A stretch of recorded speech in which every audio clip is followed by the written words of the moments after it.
college football, presented by Sling. At long last, after a 2.5-hour weather delay filled with rain and lightning strikes, welcome to Houston. 6-1 Navy's in town, still harboring hope of a conference championship and maybe even the playoff against Rice. And interim head coach Pete Alamar took over Sunday after Mike Bloomgren was let go. It's already been a historic season for Navy. Entering last week, the Mids were 6-0 for the first time since 1979. They've got a top 10 offense in the country, led by Blake Horvath, and they're on a collision course with Army. The AAC title game is December 6th, and then Army-Navy follows the next weekend. So with all that, we say hello and thanks for joining us. Alongside the former two-time All-American and NFL linebacker Kirk Morrison, I'm Mike Monaco. Don Davenport is down on the field. Navy entered last weekend against Notre Dame perfect with 6 wins to start, but they turned it over 6 times. They try to bounce back today. Yeah, they put the ball on the carpet way too many times, and they want to turn the page from what happened last week. They didn't play their best game versus Notre Dame. They couldn't wait to say, you know what, that's not who we were. They watched that film in agony the next day and said, you know what, that's not the kind of team that we are. They couldn't wait to get ready to play against Rice this week because they know there's a much better performance ahead of them because last week just was not it. And then had to wait a little bit longer. 2.5 more hours, and now we are ready for football in Houston. How does Navy respond? That's the question. Let's go all access with Navy fullback Alex Teska. Let's go. Let's go. Come on, it's day. Yes, sir. Come on, let's get back on track. Let's go. Hey, baby, let's go. Let's go. Let's go, boys.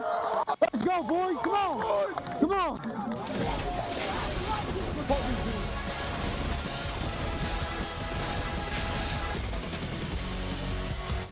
Save now with the early Black Friday sale at Target.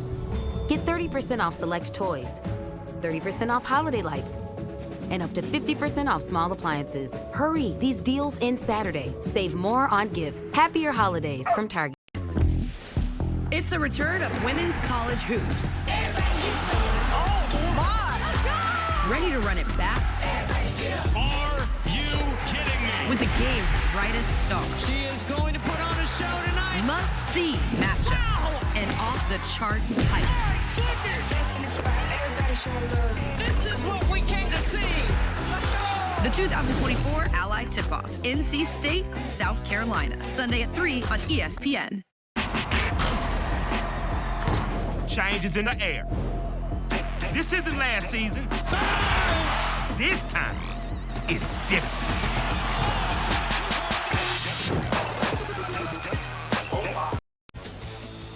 You're watching the American Conference on ESPN in stormy Houston, where a coaching change happened this week because Rice entered this season off back-to-back bowls.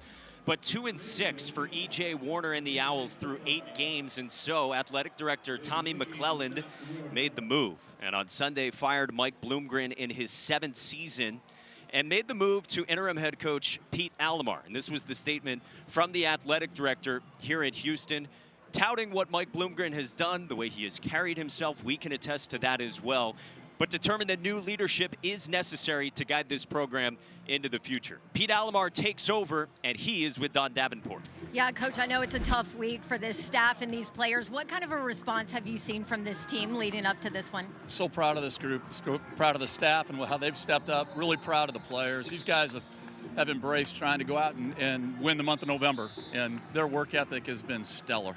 How do you get a team and keep a team ready after a 2.5-hour rain delay, Coach? You know what, the excitement to play this game and knowing we only have so many of these games we get to play in our lifetime, like we talked about, we don't care when, we don't care where, okay? We just want to play. Now we're getting a chance to play, and we don't care when it ends, we just care how it ends. Thank you, Coach. Thanks, appreciate it. Don, 30 years since he'd been a head coach, had to wait a few more hours, and he does get back QB1 for Rice. E.J. Warner, the son of Kurt Warner, who's back after missing last week with a right shoulder injury. And Rice will get it first because Navy won the toss and deferred. So the Owls and Warner will start it at long last. From Rice Stadium with a short kickoff, angled off to the 13. And Tyson Thompson works his way up the sideline for the Owls. So we told you about Warner and also running back Dean Connors. He's the most productive player in Rice's offense. He's a do-everything senior, Kirk, and no running back in the country has more catches than his 45. Yeah, he's Mr. All Downs, Mike. That means he's going to play first, second, third. May even see him on the punt team, punt return. He is a dynamic player in college football. One of those guys that you gotta find number 0 if you're a defender for Navy. E.J. Warner's back, working in tandem with Connors. Only 10 points last week for Rice in a loss to UConn. Warner to the air and a wobbler out to the edge is caught by Matt Sykes, the fifth-year senior, second year after transferring in from UCLA, and he's been a top target for Warner, who gives Rice what? The best chance to win football games right now. I mean, you've got a quarterback that, look, is at Temple the last couple of years, and so he's actually been learning this offense on the go. Only been here for a little while. They expected a lot more from him earlier in the season. I think he's starting to settle down. He's just got to make some of those layup-type plays like we just saw on first down.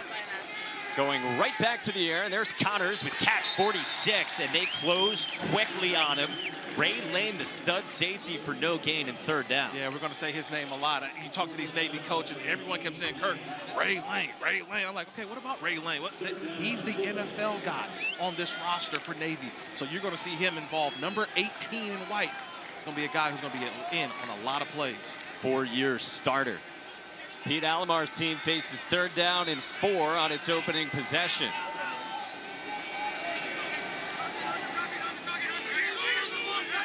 Warner, a very cerebral quarterback, adjusts pre-snap. Just a 3-man rush. Warner spits it out quickly in time. Bowman's got a first down.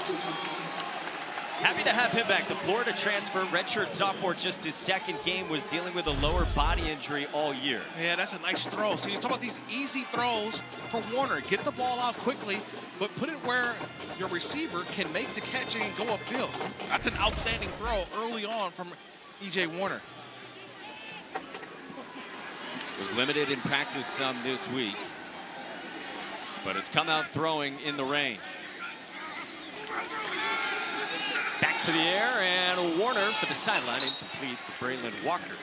Coaching staff told us with E.J. Warner, practiced some this week. They said at first he was limited to somewhere in the range of 10 to 15 throws of practice, then got up into 20, 25. Had taken a hit on that right shoulder a couple of weeks ago and missed last week. You always let practice be your guide, Mike. The production at practice, it's each week, each day. What can you show that you're better, that you're back? So it takes a day. And then the second day, by the end of the week, E.J. Warner felt like he was going to be at his best. And that's why he got to start. On the ground for the first time with Dean Connors and just a half a yard. It was odd. We didn't see E.J. Warner warm up on the field coming out of the weather delay. But he is the starting quarterback for Rice in the end. Well, a lot of times quarterbacks are warming up inside, in the locker room, where they got to throw. You've watched the World Series this week. How many times we've seen those relief pitchers? They're warming up in the bullpen. They don't have to be out there on the field, and maybe that's what E.J. Warner was doing, knowing he's got a defense in Navy that we'll talk about throughout this game that's going to show a lot of different looks. And Warner stares down a big third down again against this Navy defense. It shows pressure. They pull back. Warner needs 9, and he throws low for Bowman. Not enough, and it'll set up third down or fourth down and medium. Yeah, a little confused by that. That's a third down play. They needed 9, and yet they only threw it. I mean, E.J. Warner throws an underneath pass. They showed 3 in terms of the rush. They backed out of that blitz that you talked about, Mike, and E.J. Warner settled for an underneath throw rather than trying to find one for the sticks. And Pete Alamar, with his first head coach decision to make, will send out the punt group on 4th and 5. This is Connor Hunt, fifth-year senior, who has taken over punting duties this week. And he sends that one out inside the 20. Navy gets the football with its top 10 offense in the country, led by Blake Horvath.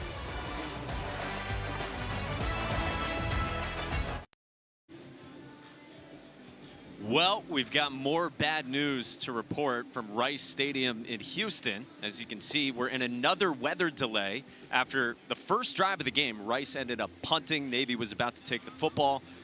3 minutes and 15 seconds into this first quarter with no score, and another lightning strike, which means at least a 30-minute delay. So that's the news from Houston for now. We'll step aside and we'll keep you updated on the weather here at Rice.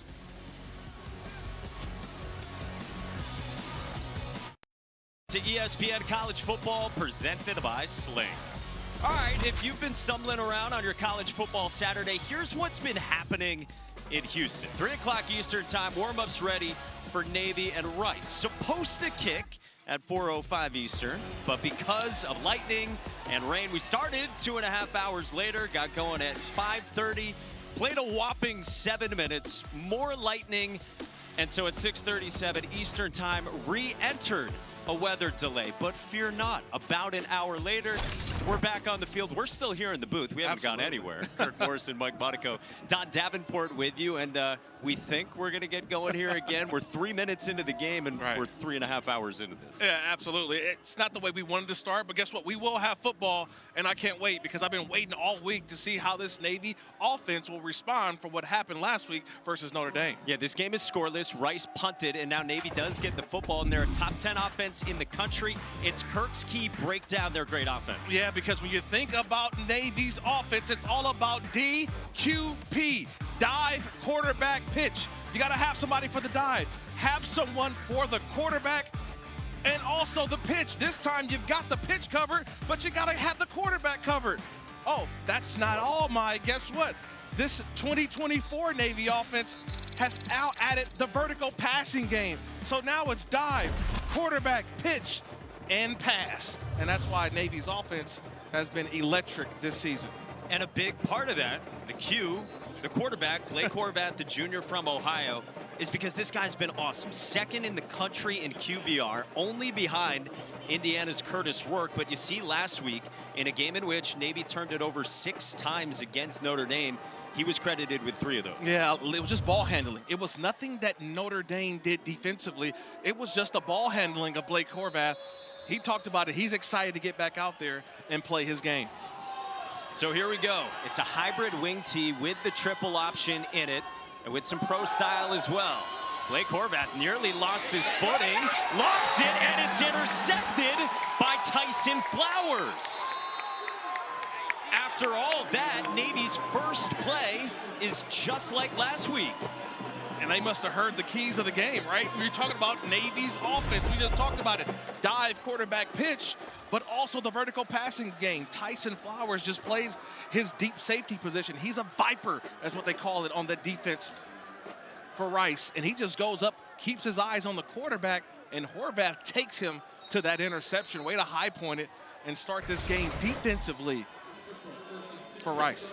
Yeah, and this Navy team, who had been 6-0 going into that game last week against Notre Dame, then had the 6 turnovers, and they've got their first turnover on their first snap of this one. So Rice gets it back with excellent starting field position in Navy territory. And here is E.J. Warner back from the shoulder injury into a tight window for a jumping Matt Sykes for a first down. Yeah, seeing it. You like that? You said a tight window. That was extremely tight, Mike. How do you get that football in between the corner and the safety or the dropping linebacker? This is what we talk about with E.J. Warner, why they're excited to have him back from injury.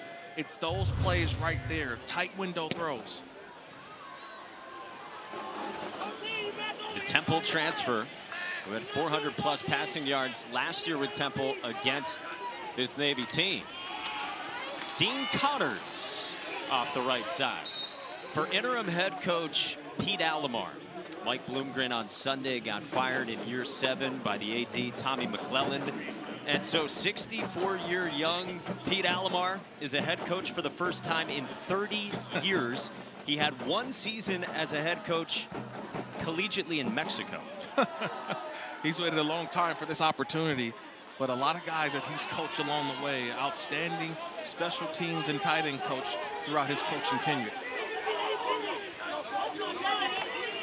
Warner fires for Sykes.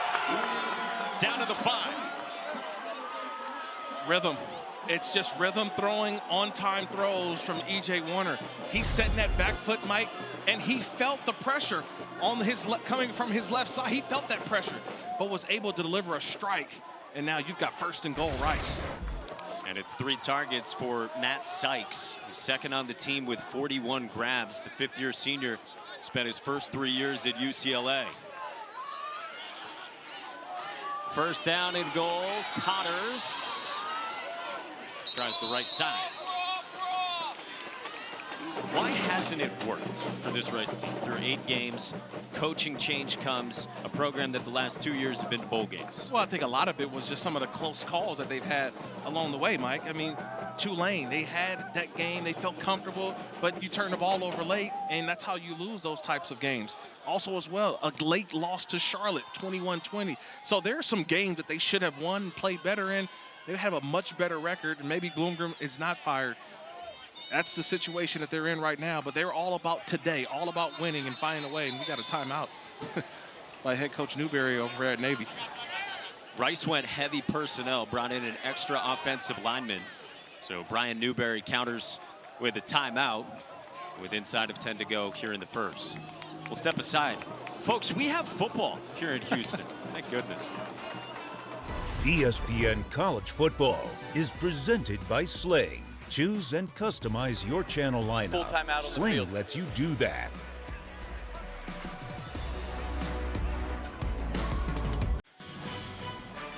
Well, it's almost time for the first college football playoff rankings release. Tuesday, 7 Eastern over on ESPN.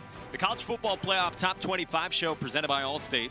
And Kirk, as we get ready for the release, let's get your predictions for what it'll look like on Tuesday. Well, on Tuesday, this is what I think we'll see. And Boise State with an outstanding victory on Friday night. They're my 12. But I look at my 4 conference champions, highest ranked Oregon. Miami had a big win today. Georgia beats Florida. BYU right now as they sit atop the Big 12.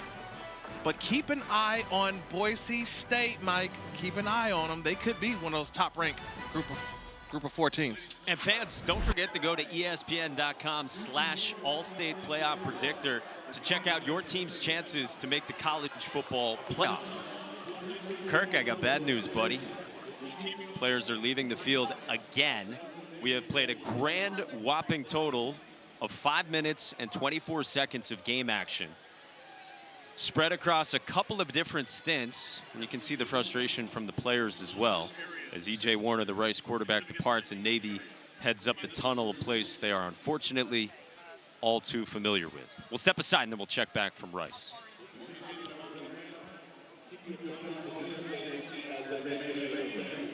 All right, Tina, 6 is hard to beat. Not for us. Okay, not soccer, but Football. Yes. We honeymooned here. Mallorca. Yes. Pass. No, we don't pass, Tina. Come on. They help give you more. A tax professional. And they have a 97% satisfaction rating. Salami. You could have done it in a British accent. That's helpful, Randy. For savings and service, get more with Geico. Changes in the air. It's a new era, new team-ups, new stages set. Whose time is it? We'll see. This isn't last season. Nah. Puts up a three-pointer. This time is different.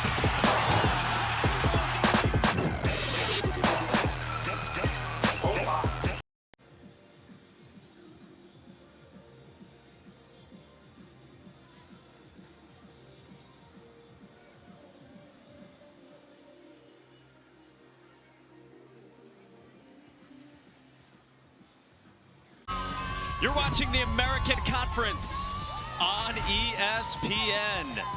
Still smiling in Houston, 5 hours plus into a weather delay. And yeah, what can you do but laugh if you're Pete Alomar and Brian Newberry, the head coaches of Rice and Navy today in a game that is played a little over 5 minutes, but we've been here 5 hours. Thanks for joining us, Kirk Morrison, Mike Monaco, Don Davenport, our third introduction to you.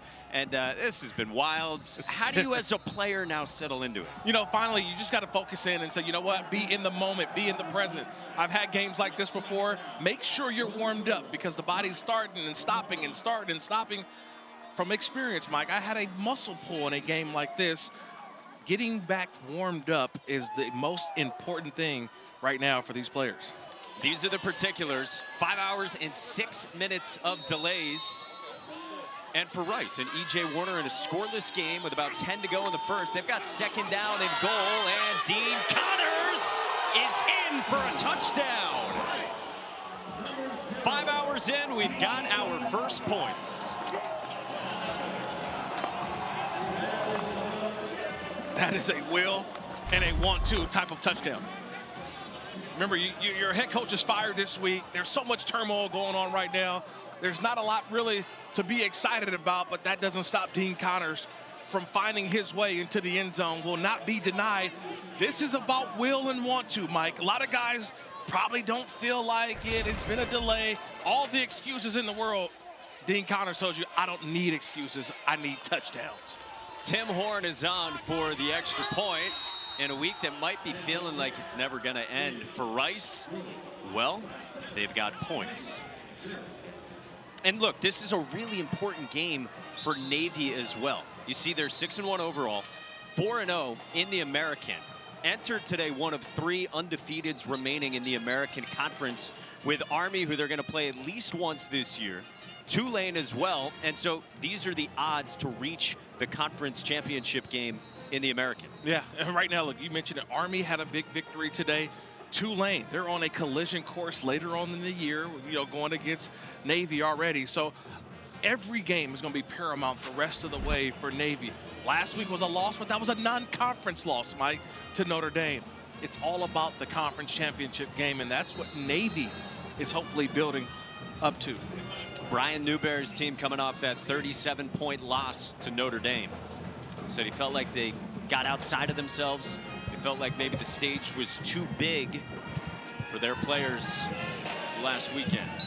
It's a touchback for Navy. We check in with Don Davenport. Yeah, guys, the last ball that Blake Horvath threw in this game, he lost his footing a bit on this turf, threw an interception, and I talked to head coach Brian Newberry. They are very concerned with this wet turf and how it's affecting their players. He said, I can tell they're hesitant coming in and out of their breaks. They can't get their footing, really struggling with some slippery turf that they're not used to here. Kirk, you noticed it when you were out on the turf yesterday when it was not raining. Yeah, it's a little spongy. It's not necessarily the grass blades. It's kind of a spongy turf, so maybe shorter, tight cleats on the bottom will be probably most effective. It's on the ground with the second offensive snap for Navy, and Alex Tescas got 13, the junior from Pittsburgh, who is a standout. Brian Newberry in year 2 took over, of course, for Ken Niumatalolo. Got let go after 15 years. Brian Newberry spent the previous 4 seasons as the defensive coordinator.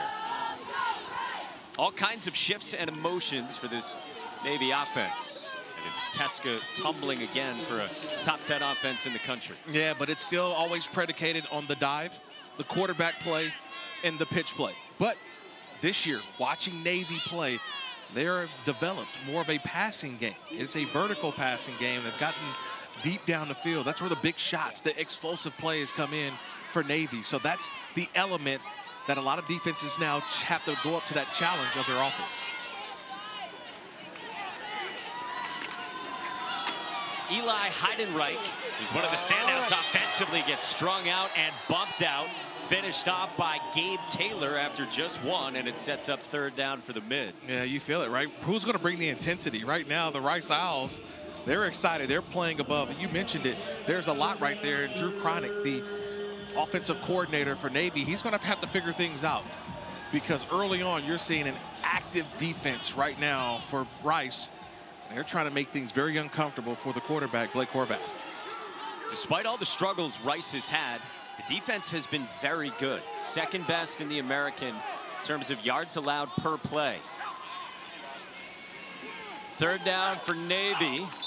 And Rice was over, and we've got a flag and a big hit finish by Charlie Lewis on Horvath. False start, offense, number 69, 5-yard penalty, still 3rd down.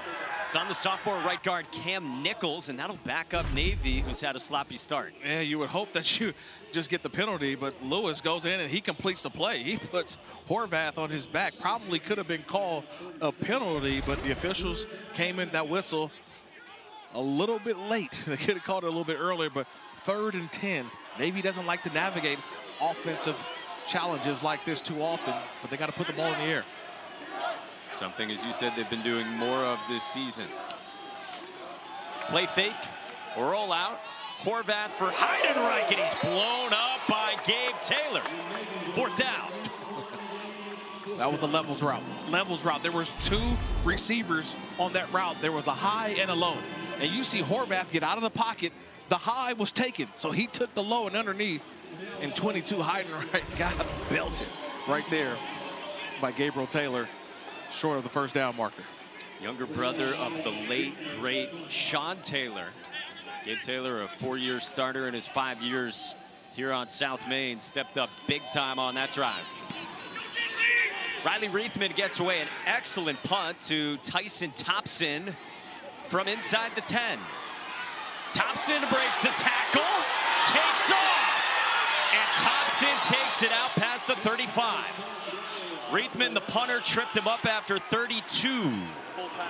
And Rice has all the momentum. Interim head coach, no problem for the Owls enduring 5 hours of delays. Yeah, 5 hours delays. Look, it's still homecoming here at Rice. They showed up to play a football game. Can Navy match the intensity?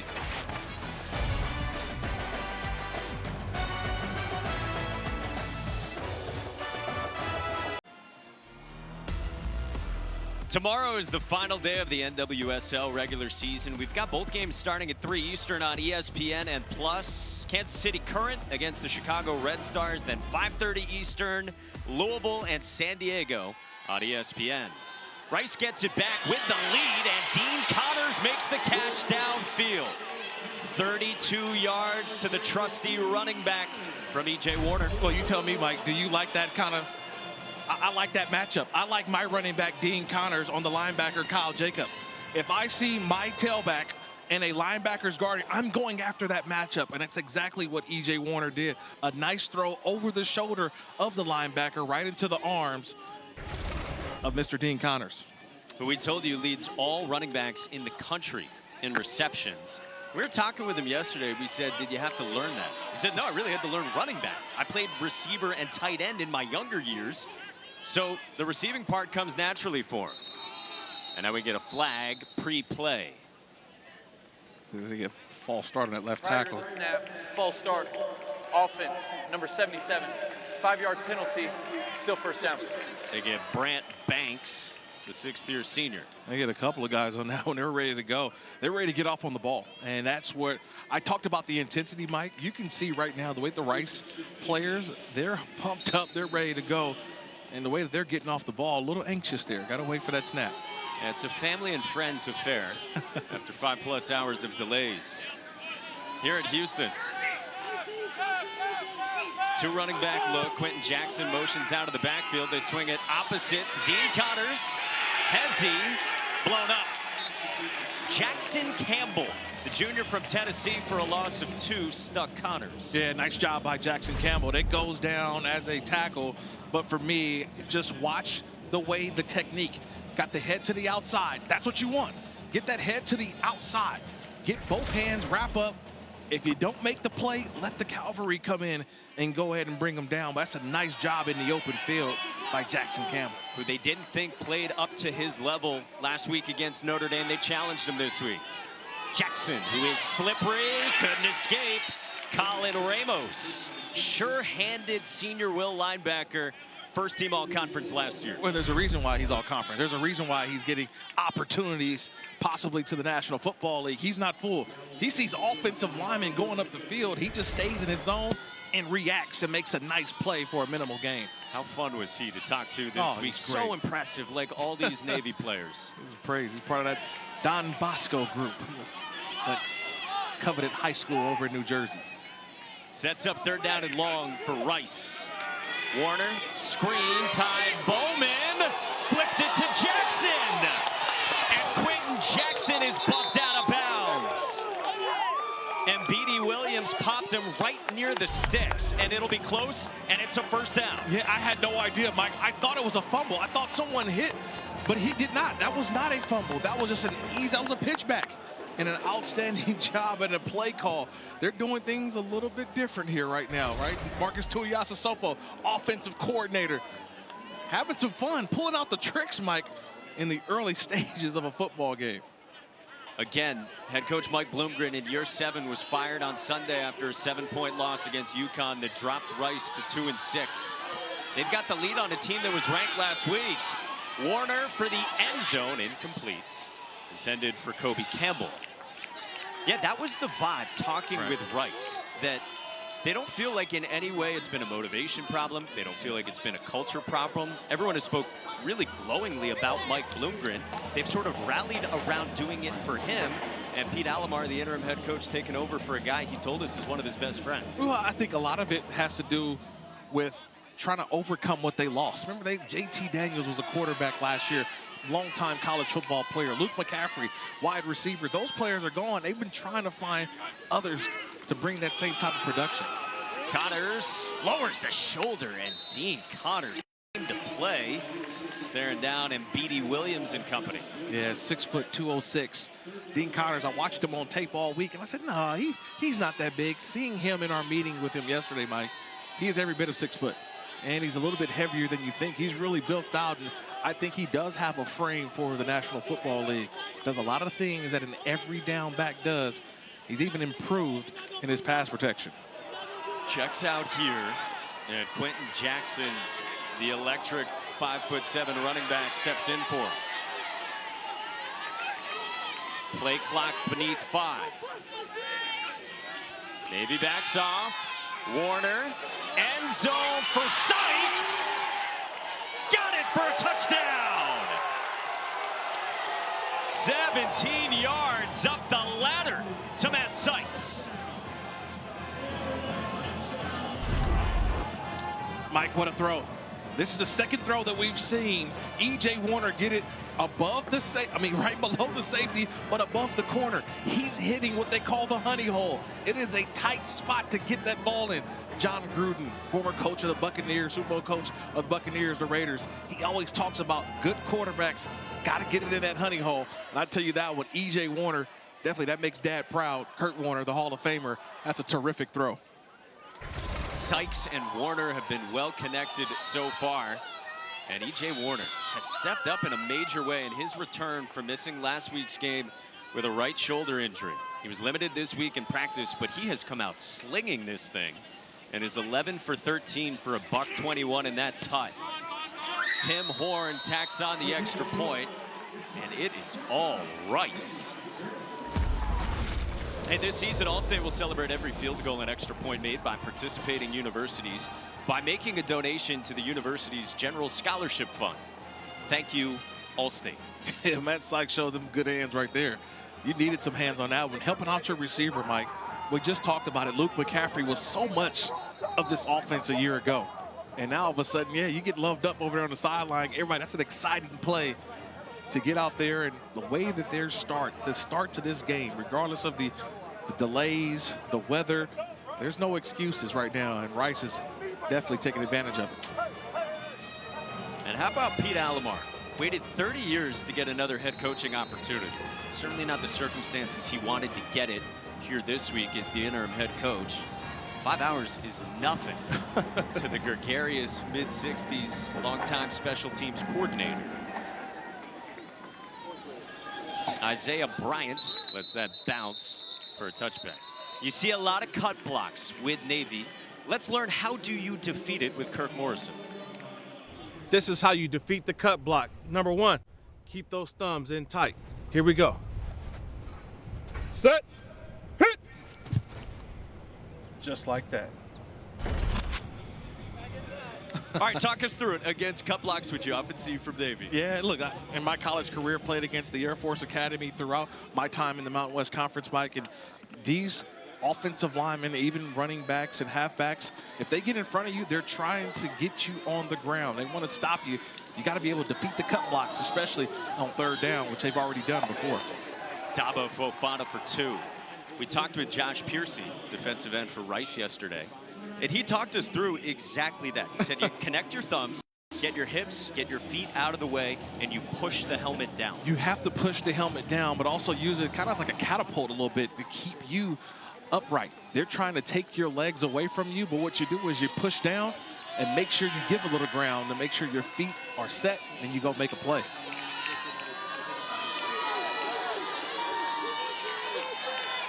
Navy goes empty out of the gun with Heidenreich in motion. Horvath fakes it. Deep shot, downfield, and well out of the reach of Luke Hutchison.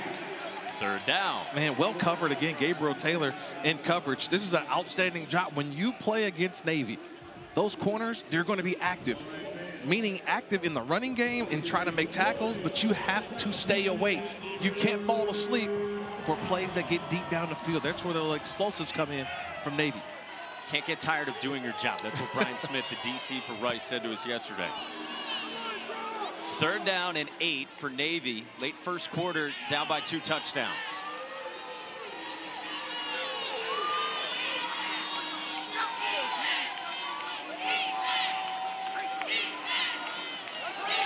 Horvath fires incomplete. Wanted reaches Velez, and it's 4th down. Oh, what a nice job. We just talked about it, right, Mike? You got to be able to defeat the cut blocks, and that's what you had on that last play. Being able to defeat the cut block and make the quarterback have to hurry that football. That's an outstanding job by Rice getting in the way of Horvath. That's why he had to let that ball go a little bit too soon off the mark, and now you're forced to punt. Tyson Thompson ready to get it again from Riley Reithman.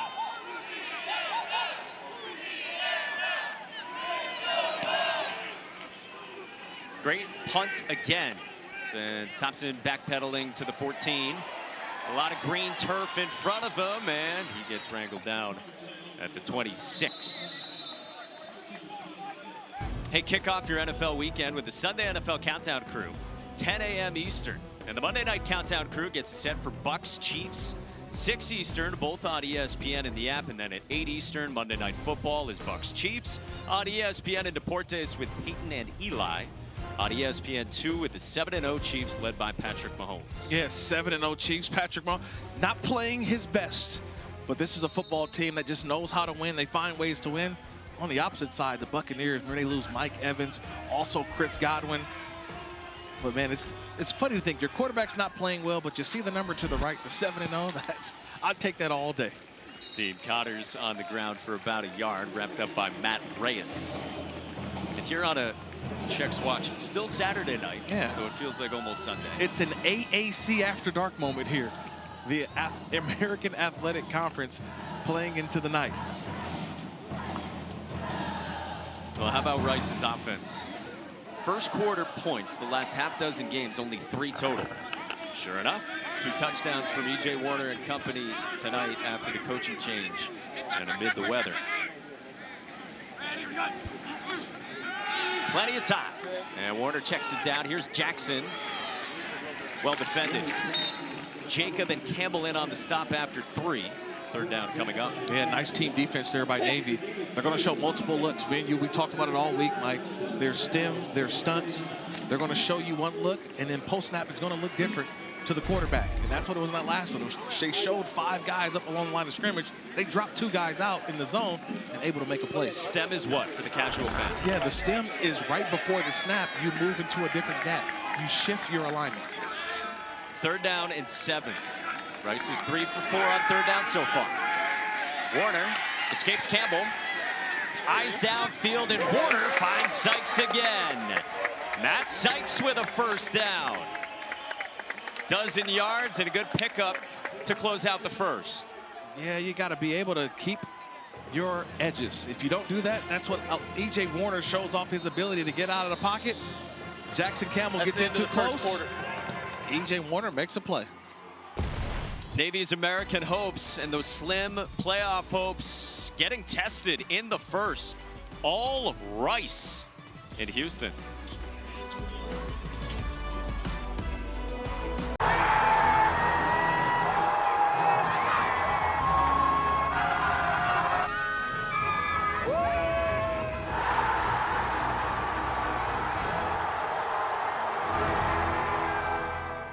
All right, Tina, 6 is hard to beat. Not for us.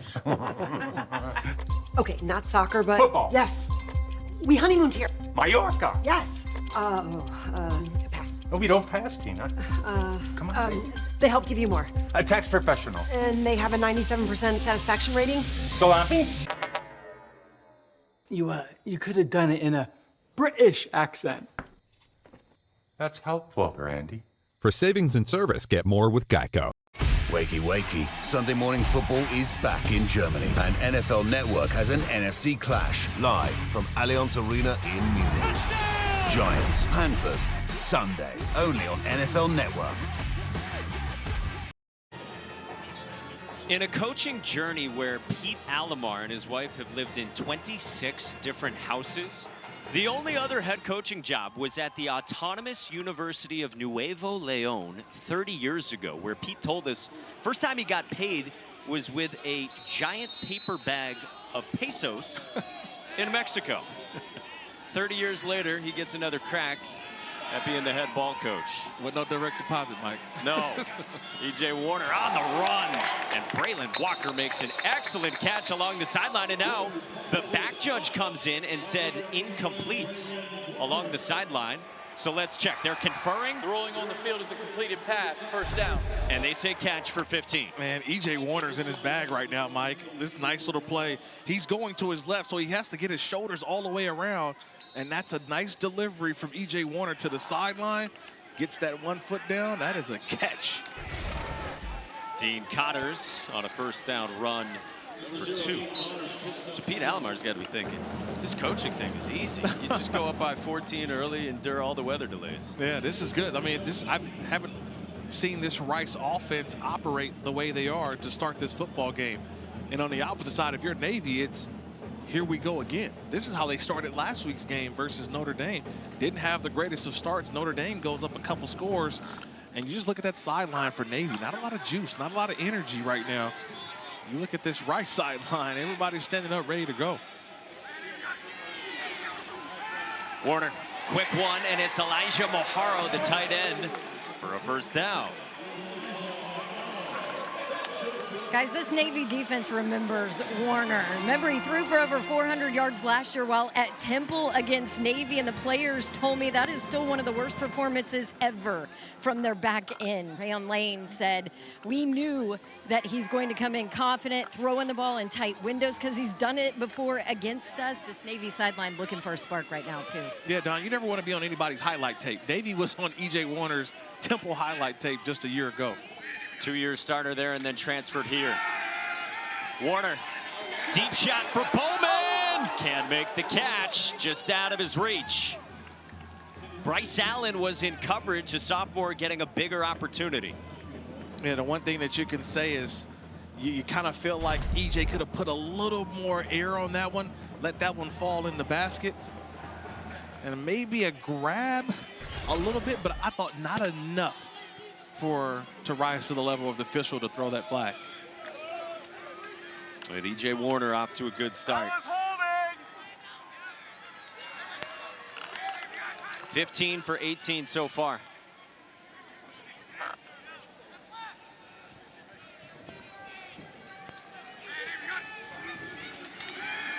Pressure picked up off the edge, and Warner found Graham Walker, and he got popped by Dylan Spilios after 4. Third down. Well, right now you're seeing Navy, they're playing a lot of zone. So they're just sitting back and watching the eyes of the quarterback. Rice doing a great job of picking up the pressure. There was a 5-man rush, but the zone behind it allowed the routes to develop and then tackle and converge. Against all that zone, the Rice coaching staff thought Graham Walker might have opportunities to be a pass-catching weapon today and get behind the zone. Rice is 4 for 5 on third downs. Screen blown up. Deshaun Peel read it well and was all over Matt Sykes, and now it's 4th down. Yeah, Deshaun Peel almost had an opportunity to intercept this pass.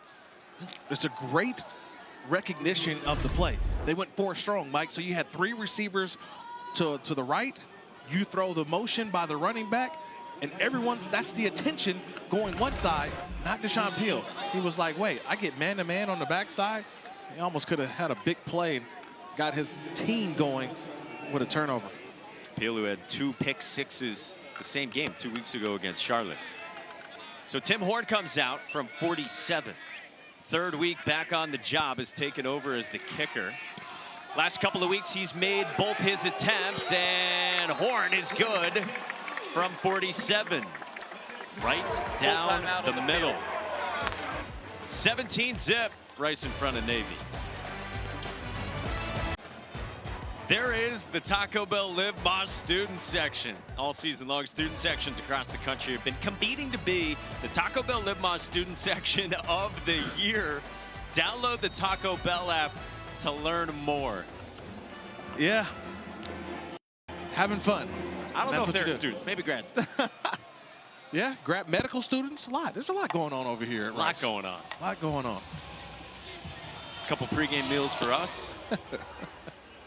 Inagata with a touchback, and Navy's down by 17. Let's check in with Don Davenport. Are you guys seeing this Rice sideline right now? I mean, singing, dancing, jumping up and down, energy, over the top, completely different than what's going on over on that Navy sideline right now. Yeah, go ahead. I was just going to say, it was real interesting, Kirk, listening to the Rice players this week. Exactly. I mean, they spoke about how they feel like they've underachieved this year. They still feel unified, and they feel like they've got to go out and put their best foot forward every single week, still trying to be bowl eligible at the end of this thing. Yeah, they felt that, hey, our coach was fired because of us. We didn't play well. We want to get things in the right direction. It wasn't because of coach. Stood up in the hole and a big hit immediately. Andrew Awe, the pop, after a gain of just 1. And Charlie Lewis is the one who got there first. Just sputtered the feet of the back, and then you had the cleanup. So you have Chapman who gets the ball. He's hit immediately, just stops the feet, and then the cleanup by the rest of the defense. That's good team defense right now by Rice. Awe, the former walk-on who arrived as a corner and has moved to Mike linebacker, is a physical player.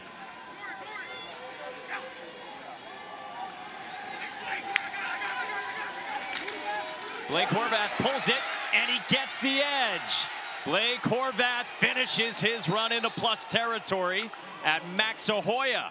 And boy, did Navy need that. 100%. You see the sideline now. Don just talked about how the sideline was kind of quiet. Remember, they've had multiple delays. This is one of those games, bring your own energy. And sometimes you need the quarterback to put that shoulder in there, and that's kind of ignited that sideline. It had been 9 plays for 23 yards, and then Blake Horvath just ripped off 32 on one fell swoop. Teska the dive. That was the first quarterback keeper that we saw too, Mike, right? They've been running the dive, a couple of just traditional run plays. They haven't really been successful on third down. They finally just said, Horvath, call your own number. And that was the big play that was needed. Now, it seems like their offense is kick-started. Horvath, who has been one of the best quarterbacks in the country this year, trying to bounce back from the game against Notre Dame at MetLife last weekend. Dive again, and Teska gets popped right near the sticks. Going to be very close, might be 3rd and inches. Yeah, now they're starting to get the chunk plays, right? You get 5 yards here on the first one. Now you get another dive, and you get another 4.5, and now 3rd and shorts, and this is where they try to hit you. You're already kind of in 4-down territory, Mike, if you want it. This is where the pass comes alive as well.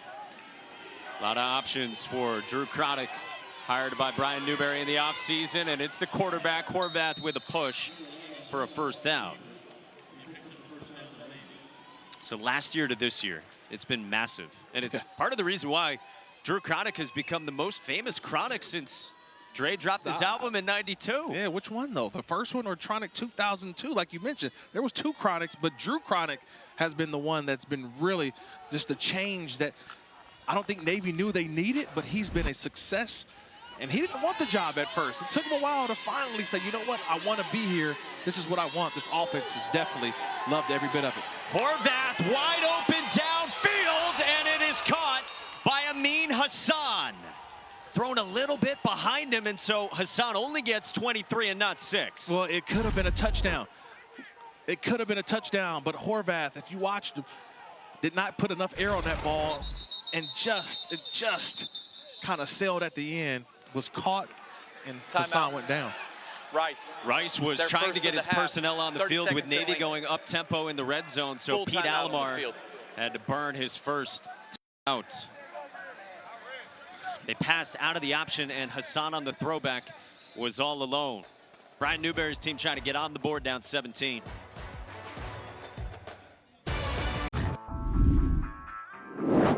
Shout out Rachel. She's been, not loving that. Every single story about her has been punching me in the face. I'm okay with being known as the sister that punched him in the face, but I also want to be known as the sister who is incredibly proud and excited to see all the success that he's getting. Do you have any other good stories of you and Blake growing up? Blake is actually the reason that I have my cat. He kind of rescued him from inside of my car. He put on some gloves, dug in the engine, and pulled out my cat, and that's how I got him. Well, there you go. We figured we needed to give Rachel a chance to clear her name. She is so proud of her brother as he does the pitch here. Guys, go ahead. Eli Heidenreich, Don, loses a yard on the pitch from Blake Horvath, the cat rescuer. Hey, by the way, guys, I do want to follow up real quick. She let Blake and his buddy name that cat, so Busta is still living his best life with that family. Legend of Blake grows, right? Okay, now is that Busta, Oh, or no, Busta Busta. Rhymes? Yeah. So we're going Busta Rhymes. Okay, we got it. And we are officially off the rails. Let's go. Second down and goal. Horvath on the option. Keeps it himself for the touchdown. Navy's on the board.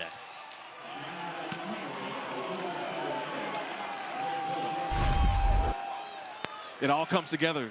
Dive, quarterback, pitch. The dive early on is what set them up. Then you get a passing play, but then you can't forget about the quarterback. This drive was all about Horvath, from his throwing to, remember, he set the tone in running a guy over for Rice, and then he finishes it off with the run into the end zone, an 8-yard run, and now Navy is on the board. How good has life been this year for Blake Horvath? Well, one of the plebes in his company this week asked if they could dress up in Blake's uniform as him for Halloween. He said, sadly, no. That's on a bus to Rice right now. The living has been good for QB1 in Annapolis this year.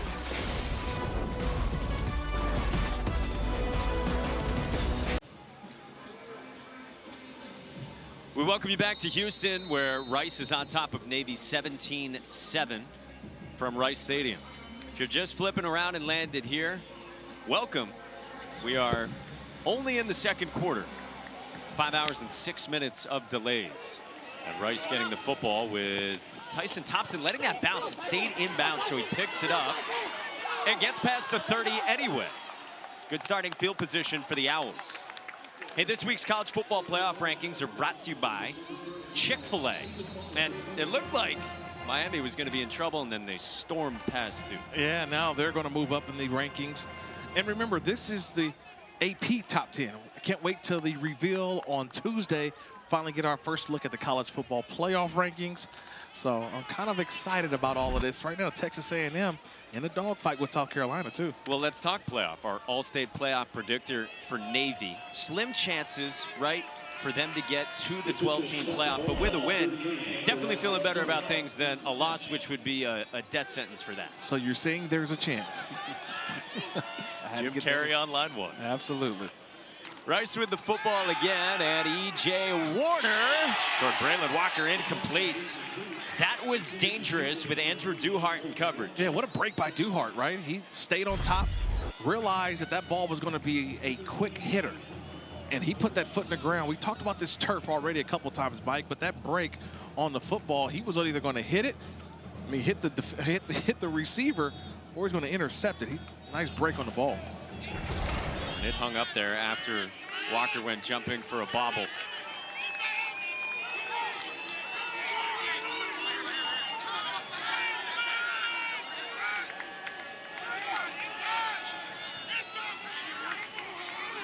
Pressure comes. Warner has it batted down. Luke Pierce makes the play. Rice is among the most in the country in terms of passes they've had batted down this year. Yeah, but look at all the guys at the line of scrimmage. They show 7 players at the line of scrimmage. A couple drop out, And that was just a nice job by Pierce, seeing that he's not going to get to the quarterback, but jump up. Maybe you can get a deflection on that one. He did. And now Navy trying to get a stop on 3rd down. Pressure backs off. Warner, sideline incomplete. Can't connect with Ty Bowman. And it's 4th down. Yeah, finally, Navy does something a little bit different. They actually had the linebacker go underneath, put the corner up top. And so E.J. Warner's made that throw a couple times today, Mike. That time, they confused him on the coverage. The corner just kept sinking, and they threw a linebacker underneath in coverage, and that threw off the throw for E.J. Warner. Forced the punt. Alex Bachetta, the Penn State transfer, comes out for this one after it was Connor Hunt earlier, but he only got 26 yards on his punt. So now Bachetta.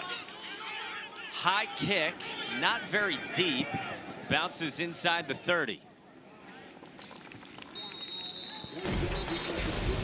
So Navy will have it just shy of the 30. Their last drive, they got it in gear. Yeah, they got it going, and it was just a quarterback, Blake Horvath. Got to the outside, called his own number, and delivered a nice little end to that run. And it was a throwback. They got it to Amin Hassan, who was in the line of scrimmage, kind of gets lost. The big play happens, and then how do you finish the drive that you started? Blake Horvath into the end zone, and that's what got the midshipman on the board.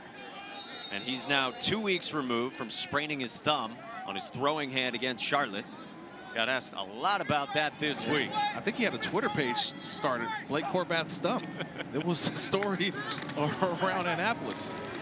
Runs the option, lowers the shoulder on Taylor, but then Horvath got met back at the line of scrimmage.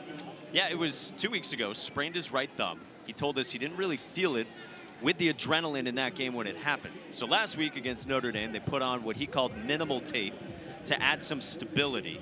But he told us in no uncertain terms, my fumbles last week were not because of the tape.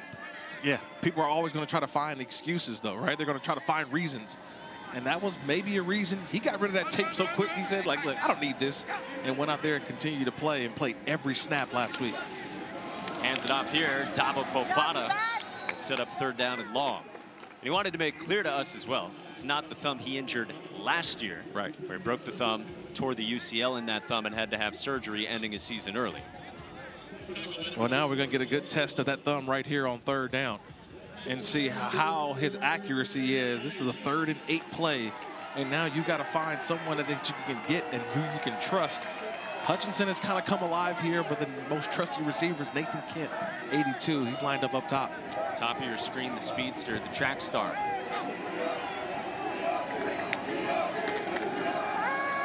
Horvath for Kent, and Taylor went diving, tried to pick it off, but incomplete, and it's 4th down. Well, Gabriel Taylor ran the route for him, Mike. He did. He knew what route he was going to get from Nathan Kent. It was an out-breaking route, and Taylor was already there. Almost could have intercepted that pass. He was all over it, and 3rd and long is not what Navy wants to be in. An outstanding job in coverage. Gabriel Taylor again. Who is known for being really good in man coverage, playing a safety spot, but more kind of like a corner for him. Yeah, he's been a hybrid player, can play a little bit of everything. But when you're going against Navy's offense, you got to be a hybrid player. After Navy's second 3 and out, this punt is handled inside the 25 and straight up the middle. Tyson Thompson got to the 45 with the ball out. A flag down as well, and who's coming up with this?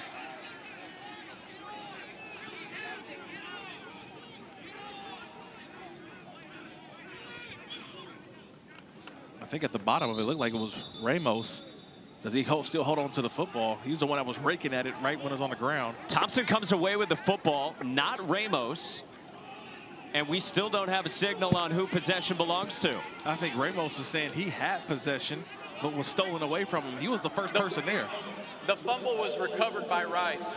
During the return, holding return team number 9. 10-yard penalty from the spot of the foul. It's 1st down, Rice. So they are going to say that Tyson Thompson came away with it. Brian Newberry was looking for an explanation. Correction, block in the back. Well, Ramos is the one who forced the fumble, and I saw him right there. He's trying to grab it, could never really corral the fumble. Like, he's trying to grab it, but he only had one hand available or one arm available. but he was the one who actually forced that fumble on the punt return. The star senior linebacker, I mean, he's got his shoulder on it and just trying to envelop the ball and Tyson Thompson. He's trying to get the other arm and just never had a chance to secure that football. So Rice catches a break, sticks with it, and Warner on a quick hitter to Graham Walker for 5. And that's where E.J. Warner's at his best, Mike. The quick throws. It's a 1, 2, 3 and throw. It's West Coast offense. Marcus Tuiasosopo, one of my former teammates in the National Football League. He's been with Chip Kelly at UCLA. Everything is quick, get out, and learn when to take your shots down the field.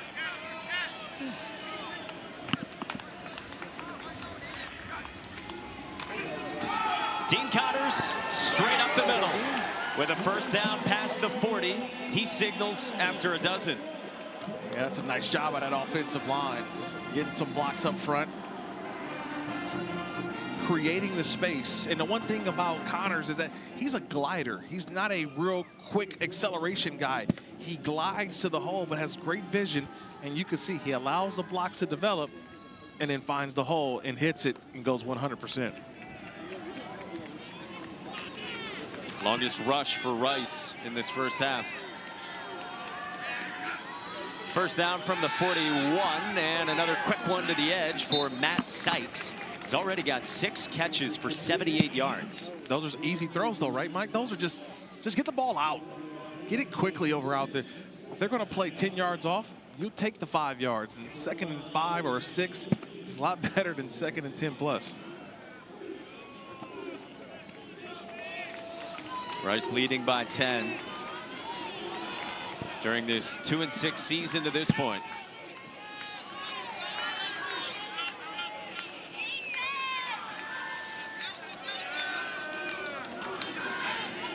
Warner got it away quickly and complete. Sets up 3rd down and short to Braylon Walker as Kyle Jacob closed quickly. The one thing you're watching E.J. Warner do before the snap, he's watching the late stem of the defense that you talked about a little bit earlier, the late movement, and he's seeing how many rushers are coming. Is it 5?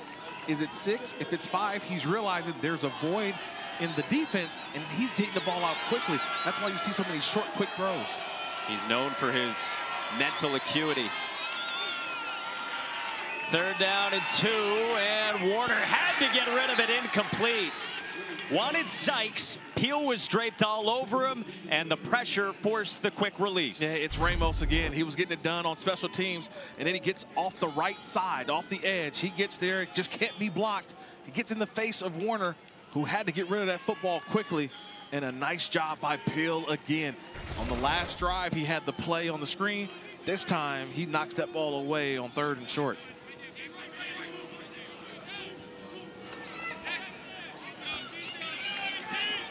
So the punt unit comes out for Pete Alamar's group. On 4th down and 2, play clock winding down. And they get the punt away. It's a low one.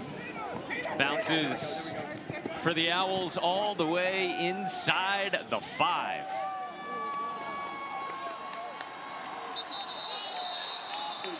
Right to the 1. All right, so it's the American Conference after dark, and a conference that has changed shape, and for Navy, their 2nd year in the AAC. And this is a conference that, like, a lot of those big names, they go out. UH is gone. UCF is gone. And then now you just look at where the conference is at now. Memphis is still one of those teams that vying for their opportunity. North Texas, a team we'll see next week. Obviously, Tulane, just a couple years ago, we know, represented not only this conference, but also made the New Year's Six Bowl. So the American Conference, the way that it has changed now, what it looks like now, that's the reason why Rice wanted to make a decision at head coach to go in a new direction because of where the conference is going, Mike. 3 yards on the ground for Alex Teska. All right, so Navy's down by 10. 6-1 overall, 4-0 in the American. One of 3 unbeatens in the conference with Army and Tulane staring down this Pete Alamar-led team today. This is a big drive right here, though, Mike. If they're able to get down the field and get points, they receive the 2nd half kickoff. So trying to get points here is definitely a priority for the Navy midshipmen. Horvath. Teska, good catch, and he slips as well.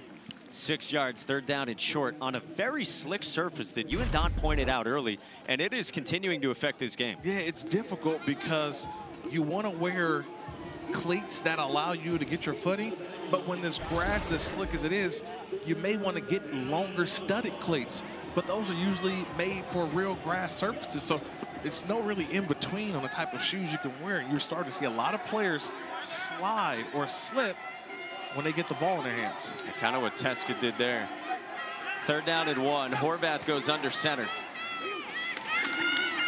Heidenreich turns it upfield, and Eli Heidenreich's got enough for a first down. Yeah, nice job there. Offensive line leaning on guys, and you get enough, but now you're kind of in the 2-minute drill. You still have like 2 timeouts and the 2-minute timeout at your disposal. So let's see, do they go to the air attack for this offense? 2 timeouts, 2-minute timeout, like you said, 2.5 minutes to work with. Horvath on the keep, gets stacked up by a horde of Owls for no gain. Oh man, nice job there defensively by Peyton Stevenson. He played that pitch player. I talked about it earlier. You got to have someone for the pitch. You got to have someone for the dive. Then you got to have someone for the quarterback. And that time, Horvath had the wrong read because of what Stevenson was able to do and take away the pitch player. And you saw Blake Horvath's helmet come off. Without a penalty, he's got to leave for 1 snap. So Braxton Woodson, the sophomore from Florida, started a game last year, saw some significant work as well. He'll just let this go to the 2-minute timeout here in Houston. Crucial drive for Navy, down by 10, headed to halftime. Let's go to our next segment, Fairest Calls, inspired by Geico's fair and fast 24/7 claim service. Do we have to do the Geico stuff while I'm here? Yep, we do. Let's play the clip. Holding, number 53, 10-yard penalty. This literally happens every game. Can we just skip to the action? Nope, nothing but fair and fast claims, just like Geico. Here's the next clip. But I don't want to play the clip. Pass interference, number 34. Wow, doesn't get any fairer than this, boys. For savings and service, get more with Geico.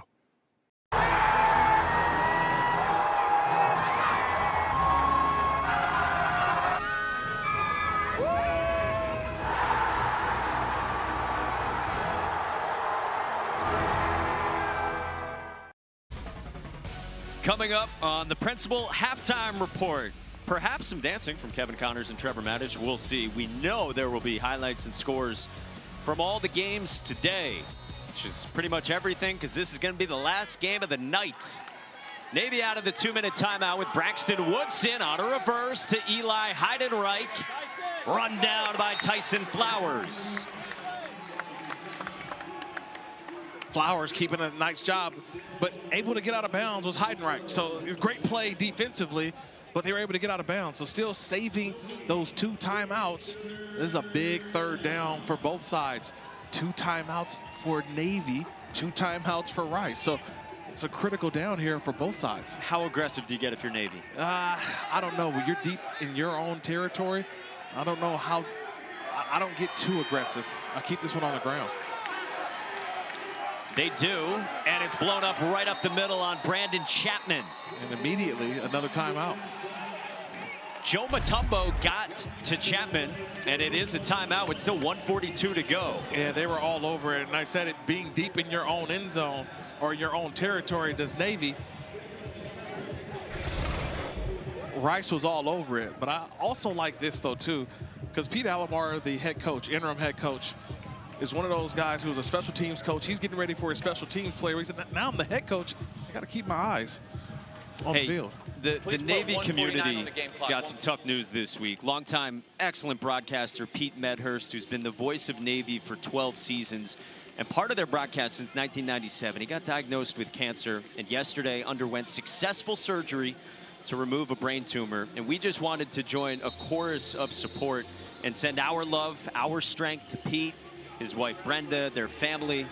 Pete, I know you're going to beat this. We can't wait to see you at a stadium or an arena again soon. Just wanted to say we're thinking of you. Yeah, absolutely. Well said, Mike. One of the good guys in sports, no question.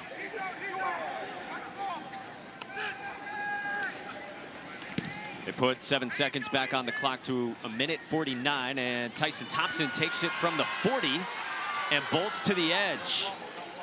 And Rice will start at midfield with 1:38 to work with for Pete Alomar in this offense. Yeah, that's like an eternity. That much time, 1:38, you still have the timeout. So you can utilize the whole entire field, maybe take a couple shots as well. But you want to get points out of this. Any points would be great. If you don't get the touchdown, the field goal is just as good, because remember, I just said it, Navy will get the ball to start the second half. So that was cool. He was talking with Dan Gritty, who's, among other titles, the analytics coordinator. Yeah. And Pete Alomar told him, do not get out of an arm's distance from me, because I haven't done the head coaching thing in 30 years. Warner, quick one. Matt Sykes goes spinning down inside the 45. Only that one timeout to work with. We tick under 90 seconds remaining. Yeah, but there's still no rush. Still plenty of time left in this under 2-minute drill.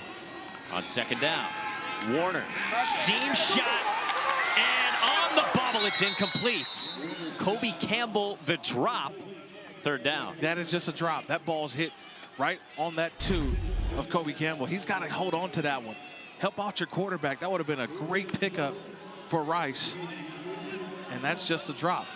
Maybe even kind of looking at that safety, thinking he's probably going to get hit as the ball was coming close to his body. Would have taken them into no doubt field goal range. And instead, now outside of it, staring down third down.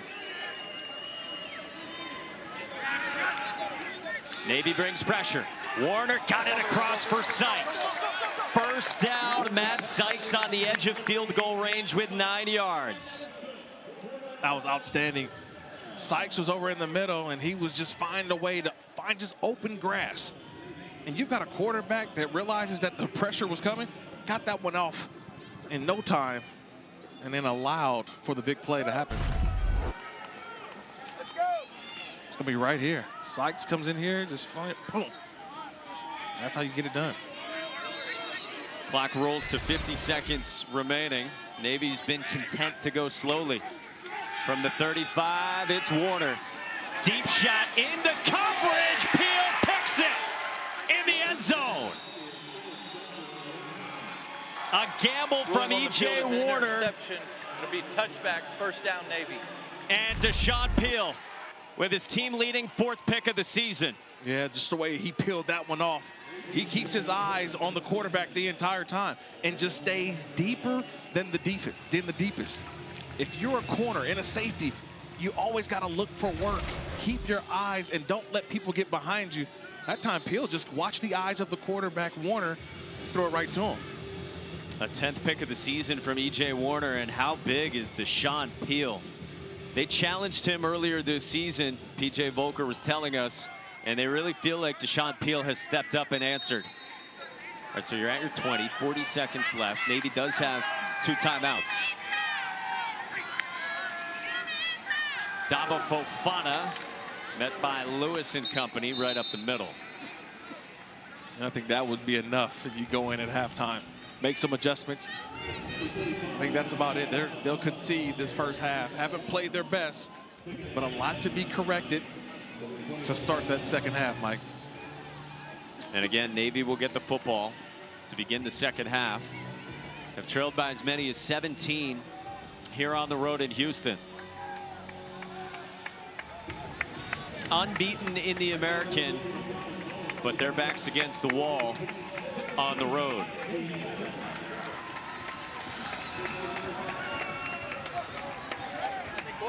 Brian Newberry's team's looking for an answer here. They will get the football, and now only down by 10. Done. Coach, your defense able to force a turnover there. What did you see in that drive? Well, we needed one badly right there. Just not execute well on either side of the football. Can't seem to get into a sync or a rhythm offensively. We're having trouble with our footing. We're coming in and out of routes. The same thing of the secondary. Having trouble getting off field on third down on defense. Right? We just got to make plays. We got to execute. We got to do our job. From an offensive execution standpoint, what do you point out to your group in there? Yeah, we're missing some assignments. Like I said, we're having trouble with some footing issues. We got to give ourselves a chance. We're just not executing at a high level right now. We got to get into a rhythm and some sync right now. We're just not. Thank you, Coach. Don, Navy out of sorts, trailing by 10. Rice has the lead in its homecoming game. After the break, Kevin Connors and Trevor Matich are in the studio working the late hours with the principal halftime report.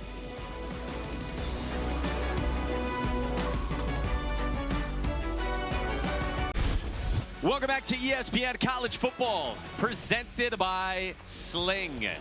17-7 is the Rice lead on Navy as we welcome you back to Houston. We've had all kinds of everything going on today, and we got a game going halfway through. Kirk Morrison, Mike Monaco, Don Davenport down on the field, and two sides to this, right? Navy, a continuation of getting blown out against Notre Dame last week, and then Rice, backs against the wall, interim head coach. They played great. Yeah, and we're here with all these delays, and it's BYOE. Bring your own energy, and that's what Rice is doing to start this game off. They've been the one that's been the aggressor, and Navy has had to try to catch up to them. That's what I saw in the first half, Mike. Yeah, let's unpack it a little bit. We check out our great performance. It's brought to you by State Farm. And really, it's just about the way that I thought Rice started this football game. Tyson Flowers got the big interception early on to get things started. Dean Connors, the all-everything running back, he barrels his way into the end zone. And then E.J. Warner showing off the skills. Nice little throw for a touchdown. That's how the game started for offensively for Rice. Navy finally got a score, and now here we are starting the second half, any team's game. Let's check in with Don Davenport. Well, guys, Rice interim coach Pete Alamar just gave his first halftime speech in 30 years since the last time he was actually a head coach, and he told his players he was so proud of them, but they could not press. Just do your job. Don't try to do too much. He said, we have played a physical football game so far. That has got to continue. And he pointed out, we know what this Navy offense does. Eye discipline. He said it over and over at halftime. Make sure your eyes are in the right spot. Great stuff, Don. And it was Mike Bloomgren who called Pete Alamar on Sunday and said, hey, swing by my house on your way into the office. And Bloomgren told Alamar they had made a change. And Bloomgren told the AD here, Tommy McClelland, that Alamar should be the interim head coach. He wanted Alamar to lead this group if it wasn't going to be him the rest of the season. And all Pete Alamar's Rice Owls have done is put up a 10-point lead on a team that was ranked in the top 25 last week. Yeah, they've been playing outstanding to start this game. Now can they finish? Can they finish what they have set out to do all week long? They've kind of quieted the noise on the outside with so much change. They just went to work. And now you're going to see your hard work pay off.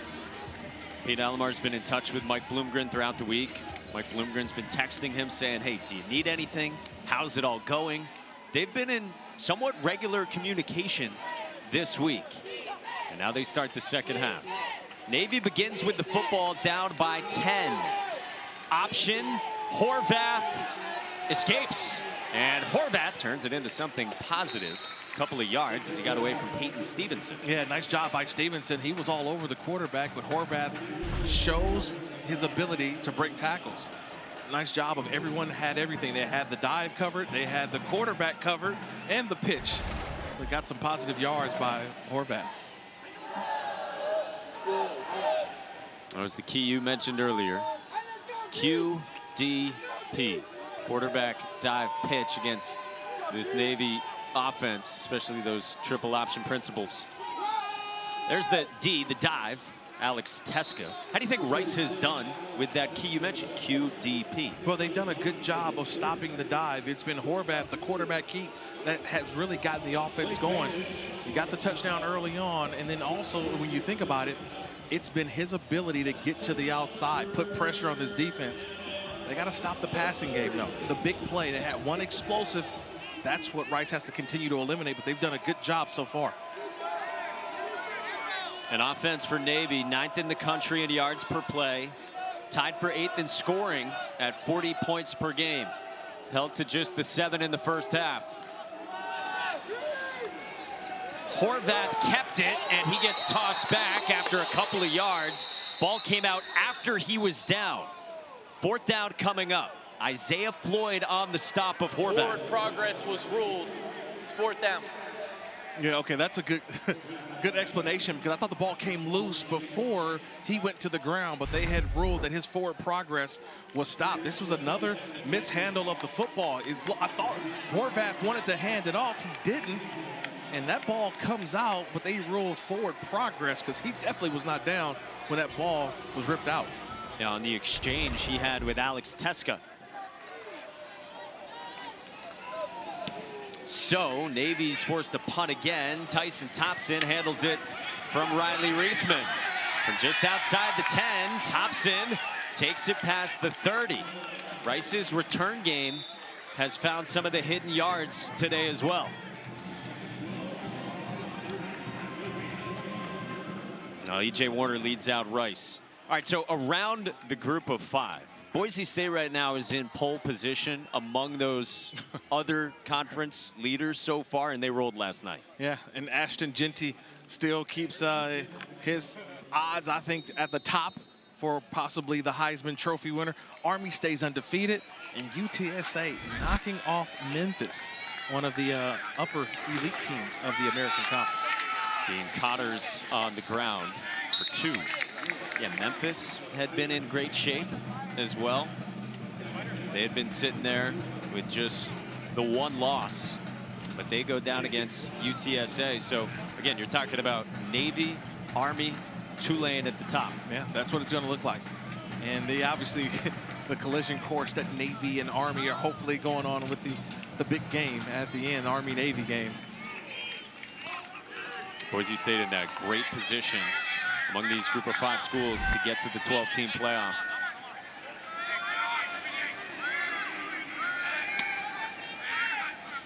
Navy backs off and brings 3, so E.J. Warner fires incomplete for Graham Walker. Jackson Campbell was draped all over him, and it's 3rd down. Yeah, just I love this cat and mouse game that Navy plays. You mentioned it, 7 guys on the line of scrimmage, and yet 3 rush, 4 guys drop out, and the linebacker, the striker, Jackson Campbell, drops out and is able to get his hand in there for an incompletion on Graham Walker. P.J. Volker's defense, 2nd year as the coordinator, 6th season on staff. Bring just 3 again, and Warner will check it down. Cotter's on the bobble, run out of bounds shy of the sticks, and it's 4th down. Colin Ramos forced him out, and Rice will likely punt. 3-man rush. One of those situations where if you're the quarterback, you got to hold on to the ball just a little bit longer. You're saying that my 5 offensive linemen are going to be able to block their 3 defensive rushers.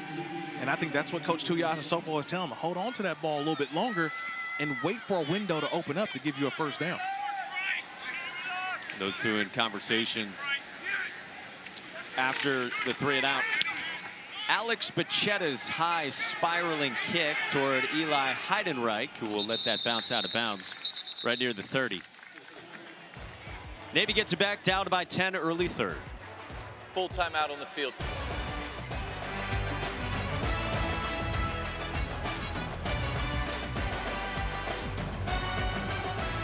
Brian Newberry reached out to Drew Cronick first, but it didn't go very far. Drew Cronick told us he didn't feel like the timing was right. This year, Brian Newberry reached out again. And at first, Drew Cronick said no when he got offered the job. But he told us he was sick to his stomach for a day and a half. He couldn't sleep, so he called Brian Newberry back and said, "You haven't offered it to anyone else, have you?" And now he's directing a top 10 offense in the country. His quarterback, Blake Horvath, runs off the left side for 5. Yeah, look, the situation had to be right for him. He was a head coach at Mercer. So to leave a head coaching job where you're the guy and then go to the FBS level and be a coordinator, the job had to be perfect. And so far, it's definitely been a great marriage with the offensive coordinator and especially his quarterback. Drew Cronick told us, "I can't believe I almost didn't do it." He has loved everything about the Naval Academy. Horvath to throw on 2nd down, back across the grain to Heidenreich.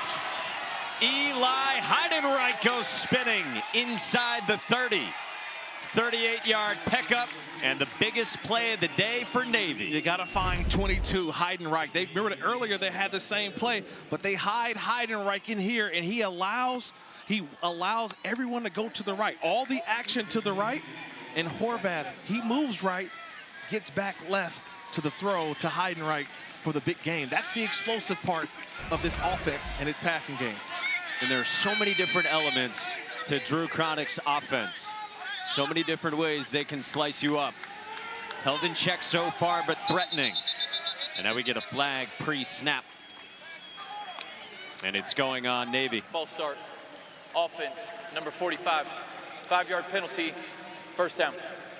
Dabo Fofana, one of the captains Please set the game clock to and fullbacks. 9:57 and start it on my signal. 9:57. Navy will lull you to sleep. They've been running, but then just when you think you can relax, it's the pass play, the explosive pass play. And having two guys on different levels, he went to level 1, and that was Heidenreich. Got them in good position. First down in 15, straight up the middle. Fofana bounced off a tackler. Finally, Andrew Awe gets him down after a gain of 4.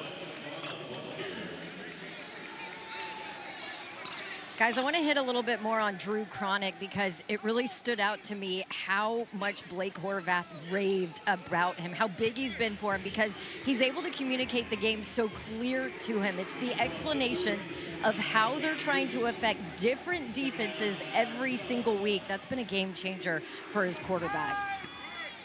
It really has. And what a perfect marriage between quarterback and offensive coordinator. Horvath operates on 2nd and long, and off the left side, Chapman finishes a run.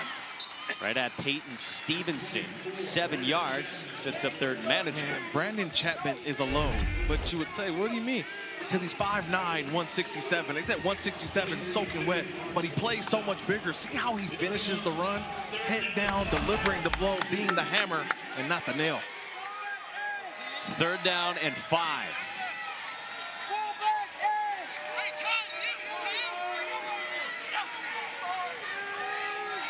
Horvath under center, dive, and Fofana got tripped up after just a couple of yards. Fabian Marks, the corner, came in and made the stop, and it's 4th down, and the offense remains on the field for the Mids. Yeah, nice job there by Marks. He gets in there, just cuts it out, and now forces Coach Brian Newberry with a decision here on 4th and 2. Do they go for the field goal, take the points, or they go for it? They realize on the road, they're going to go for it, Mike. Our analytics say go for it on 4th and 6 or less. So certainly at 4th and 2, well within that. First 4th down of the day for Navy. Heidenreich trips, and it's a turnover on downs. Brian Newberry said it to Don going to break, and he's shaking his head about this surface because it's been problematic since the jump. It's frustrating. Watch the feet of Heidenreich. Tries to turn upfield, and it's a slip and slide. He's safe at 2nd.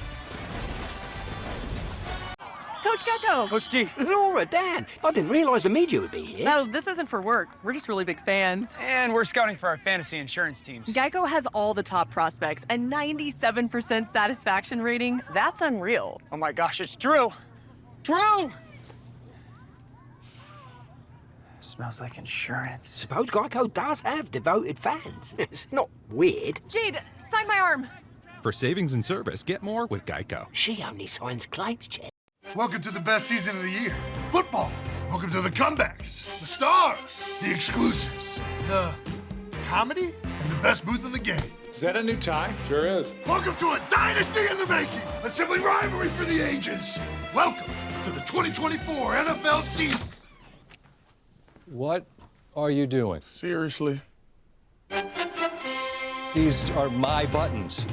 Only I press these buttons.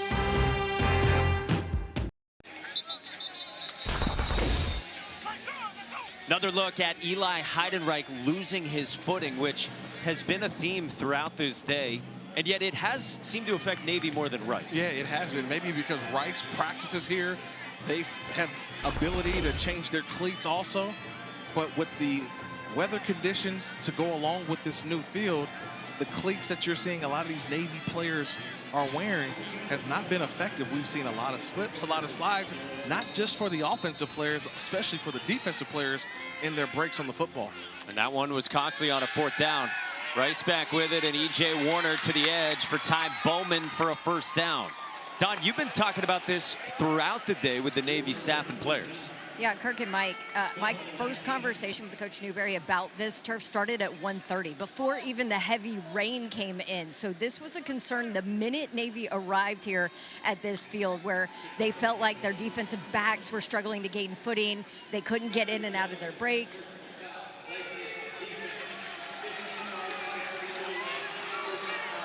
So this is a conversation that I don't even know what time it is now. I don't know how many hours we've been having it, but Coach was concerned about it. The players have been concerned about it this entire time, well before the heavy rains came. It's called Pivot Turf by Tenkate, touted as revolutionary. Only went into a local high school, the first one in Texas a couple of weeks ago. So it is something new as far as turf goes. 15 yards tacked on against Navy, so Rice is out to midfield, leading by 10 midway through the 3rd. Warner, quick one, Braylon Walker pivots and got around Duhart for a few more. No issues with his footing right there for Braylon Walker. Yeah, it's easy, quick throws, but just kind of watch at the end of the play, though. You see the players are just trying to stop and keep it going. The footing is an issue, and it's starting to become more and more. And which team is going to be able to find their footing? I would go to my coach and say, Coach, just put us in zone. Put us in abilities to be able to go out and just make plays on the ball. Man-to-man coverage is going to be very tough. And now Dean Connors crashes up the middle with a 1st down to the 37. And what I mean by that, Mike, is that you want to be able to just react. It's difficult when you're playing man-to-man coverage or you're trying to keep an eye on a player, because when they stop, you got to stop. You may not have it. But when you're in a zone, when you're able to see and watch the football, it's breaking when you know when to break, and it's a lot easier for a defender. And perhaps the same goes for north, south, east, west offensively. We saw Navy go east, west, and Heidenreich had the slip. E.J. Warner throws back for Maharo, made the adjustment, and he drags Colin Ramos for 5 yards. Dangerous play by Warner. You usually don't go to that. It was well covered by Navy. So what you do is kind of a 3-level route. You've got one guy high, another guy to the flat, and then you see a lot of times that tight end who pauses at the line of scrimmage. Kansas City Chiefs do it a lot, right? With Travis Kelce. Like, how is he always open? It's that type of play, but if it's covered, don't throw it. E.J. Warner, believing in Maharo, and got a completion. Warner was then motioning off at his sideline, then went to the wristband. Wonder if the headset is working 100% properly. Blitz pickup from Jackson, and Warner tucked it in there to grab Walker for 4, a yard short, and it's 3rd down. Yeah, this 12 personnel has been working, utilizing both tight ends, Maharo and Walker. So you got 2 tight ends in, and now you got linebackers having to pass things off in the zone. And you see it just difficult for this Navy defensive 2nd level passing these tight ends off. They've had a nice little game so far. And how about the blitz pickup as well? Quentin Jackson gives up 103 pounds to Justin Reed and at least redirected him. Yeah, that's a good way of putting it, Mike. Just getting in the way. Wasn't a big hit, just got in the way. And now Jackson up the middle, has got a 1st down. Quentin Jackson moves the sticks with 5. This guy is shifty. Dean Connors said to us yesterday he's a human joystick. Well, this, straight ahead for the redshirt sophomore. He's got acceleration. He's 0 to 60, maybe 0 to 100 when he gets the football. It kind of reminds me, and I told this to Dean Connors, reminds me of Le'Veon Bell, the former NFL running back with the Steelers. The patience, the wait, but when the hole opens, he accelerates and gets through it quite quickly.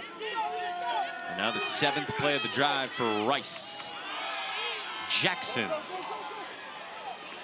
tries to slip a tackle, and Quentin Jackson carries for 6. Mike, I'll tell you something else. Q Jackson is, he's small, and he's always heard, you're too small, you'll never make it. Showed up here at 135 pounds. How about that? He's fought to put on 30 pounds since then, still trying to add more weight, but I'll tell you, that chip on his shoulder certainly adds some weight. Don't tell him he's too small. You ever heard of a $135, Kirk, showing up as a freshman? No, I have not. I had players in college I played with in the 150 range, 160, but no one that size coming into college. Second down from under center. Play action, roll out.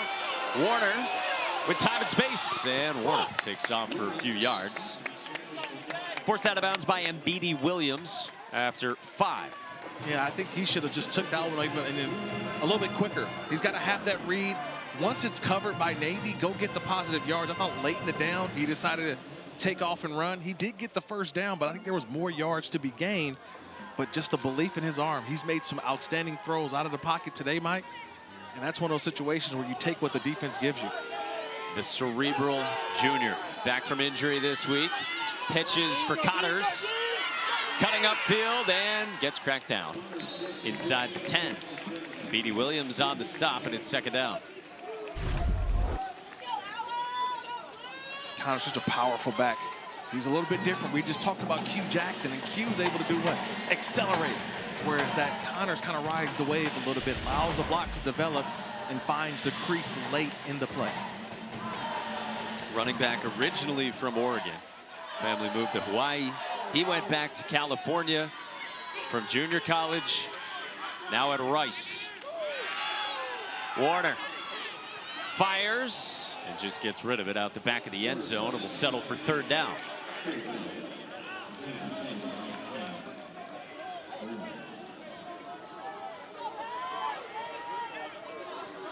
A lengthy drive from Rice. Now faces a crucial third down from inside the 10. Now they bring in their 11 personnel. Braylon Walker enters the game. So you don't think this is going to be a pass play, but what side do they look for? And they come out in their empty formation, like no backs in the backfield. Maybe showing pressure. Connors motions from the top of your screen. Jet sweep, edge, Connors, touchdown! Seeking and navigating for 6, Dean Connors.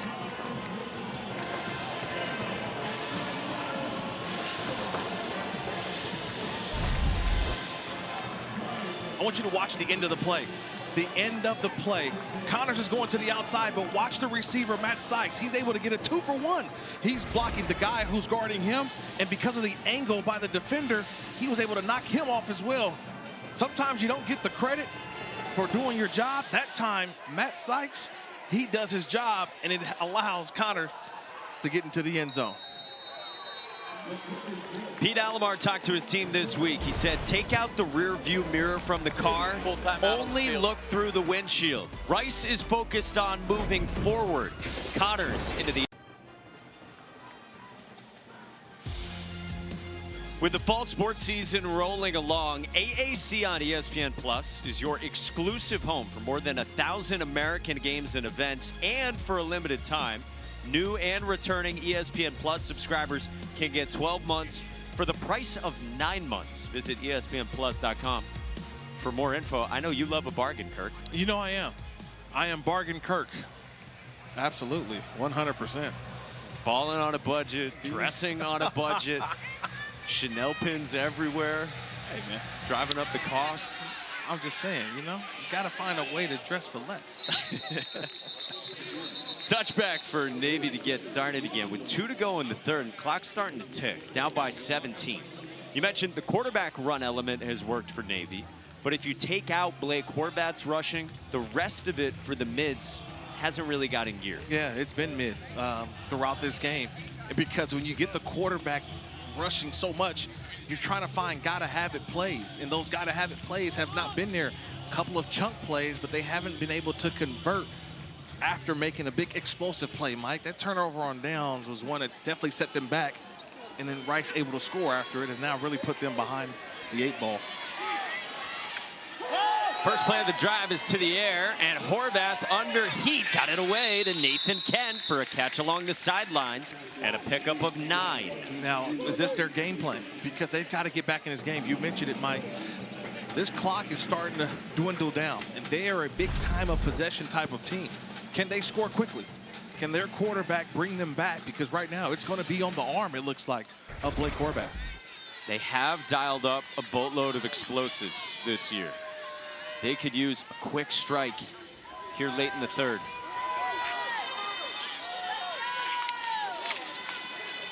Horvath keeps straight ahead up the middle for a first down and 4 yards for Blake Horvath. Yeah, they keep getting chunks, so this is how much of a drive this has to be. They've got to get points. They get points, they cut the lead, the deficit down, but you start to think about how many more possessions for Navy's offense as this game continues to go. That's why this is paramount for them to get a score here to at least keep this game within distance. In a 3-score game for Brian Newberry's team, coming off the loss last week.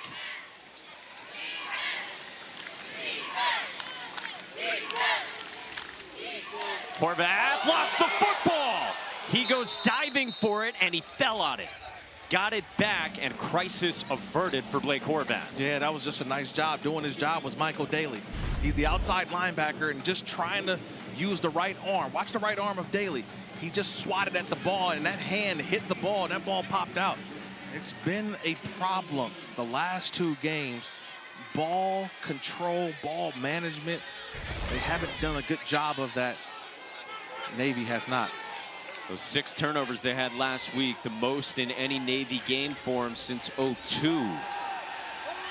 Clean pocket. Now Horvath steps up, and he got licked by Michael Daly. First sack of the game sends us to the 4th. That's the end of the third quarter. Rice's best pass rusher got home, and it'll be 3rd down for Navy to begin the 4th. They're just getting up the field, and you realize, oh, wait, the quarterback's up. Let me spin back toward for the sack. Mike Daly.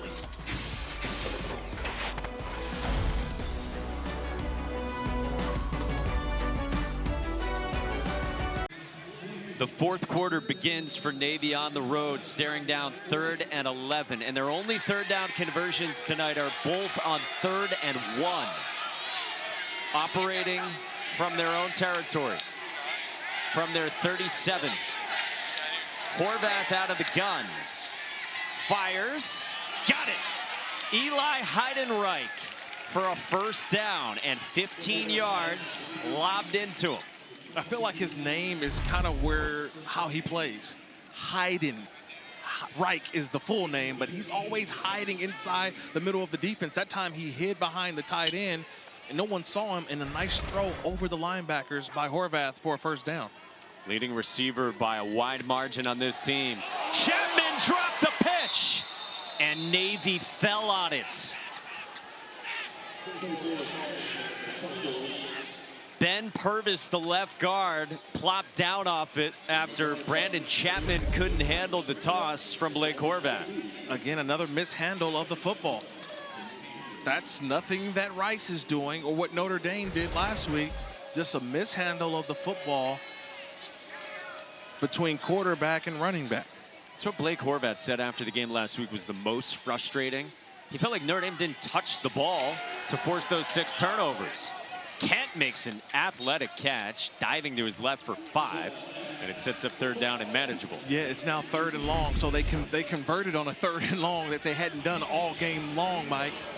Now you get in a situation, they're in 4-down territory. As the 4th quarter starts, you're across your opponent's territory. How aggressive are you here on 3rd down? Do you put the ball in the air a little bit more or get back to the running game? This passing game has now really come alive, though, to start the 4th quarter. And probably in 4-down territory in a 3-score game. Horvath, sideline, Teska reached out. He's going to be short. And now it's 4th down at about 3. Yeah, critical 4th down right now. If I'm Rice defensively, where's Eli Heidenreich? This has been his down. 4th downs, 3rd and shorts, find number 22 in white. He's the player, the gotta-have-it player, either him or the quarterback calling his own number right here on 4th and 3. Plays the snipe position. He's on the right side, right off the right tackle.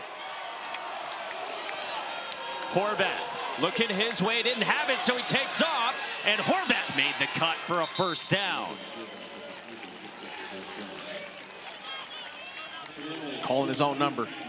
I thought he was going to go outside. If he would have went outside, he would have gotten tackled by Marks. It felt like the cut blocks up front by the offensive line, but it was the cut back inside by Horvath, knowing where those sticks are for a first down. Junior quarterback who's had a sensational season, much like his entire Navy team. Hangs in the balance right now. They go back to Chapman on the ground. Good answer from him after the fumble that Purvis recovered, and Chapman's fined 7. When you get under 12 minutes, Mike, the way this offense operates, not a lot of possessions left. So you got to be more in a hurry-up mode if you're a Navy. And do you take shots at the end zone quicker rather than later, the way the offense operates? It's a 10-play drive, but for now only 46 yards to it. It's gone over 5 minutes, and again, a 3-score game to your point.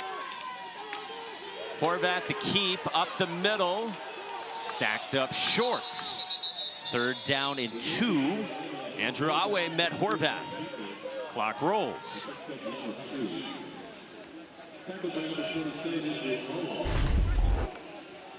And Brian Newberry saying, we got to go. I realize it. They got to go a little bit quicker. That time Awe right there for a nice play. 3rd down. Teska met in the hole, and Teska's short. No gain on the play, maybe a loss of 1. We'll slip there as well, and it's 4th down. Yeah, another slip. We just keep seeing it all the way. That was T-Top, Blaze T-Top, the linebacker. He's in there making a play, so they're getting deep down into the roster right now, Mike.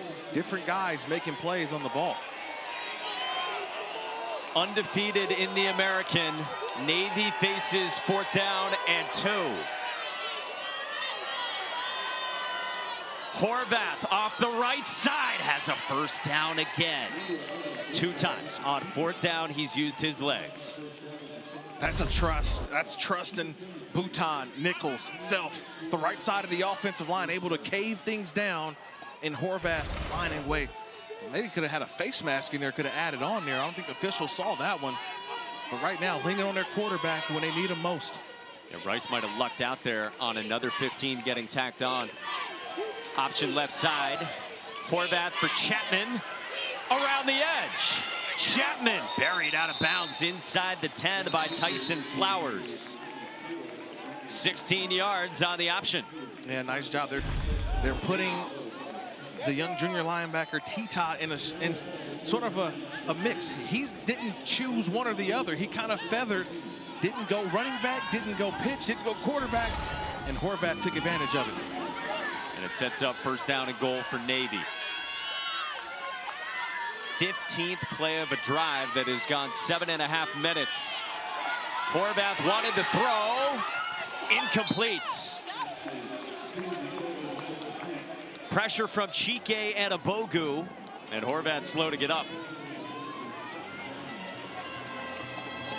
Yeah, Heidenreich came open late in that down. Here's the hit at the end.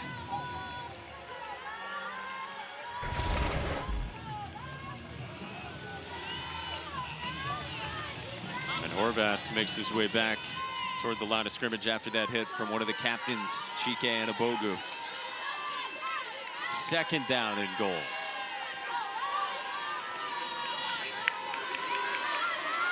Option. Chapman stood up at the 5. Just a couple of yards. Gene in on the stop, and it's 3rd and goal. Yeah, they're showing their depth now. There's a lot of names on this roster, the guys that are starting to get some play, and they're flying to the football, Mike. I think it's just because of the offense, the way that it's run. More guys are able to play, and they're flying around. Gene is a redshirt junior, hasn't played much this season, but comes up, make a nice play in the alley. Inside of 9 minutes to go. Still down by 17, and Navy's been content to operate at its same pace. Stressful moments for Brian Newberry.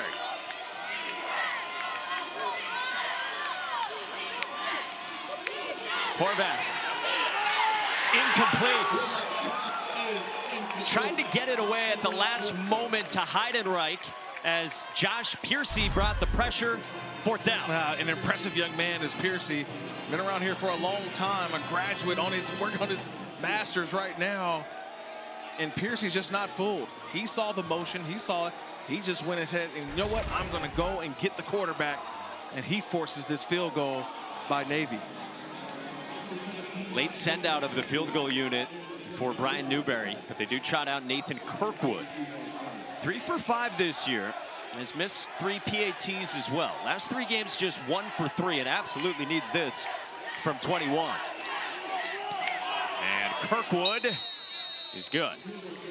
So trims the margin to 14. 2-score game, 8:30 to go. Full time out on the field.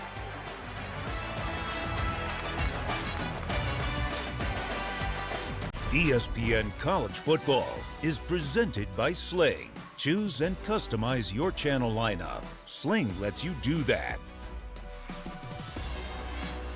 These 3 schools, they all have a U.S. president, a Heisman Trophy winner, and a Super Bowl winning quarterback.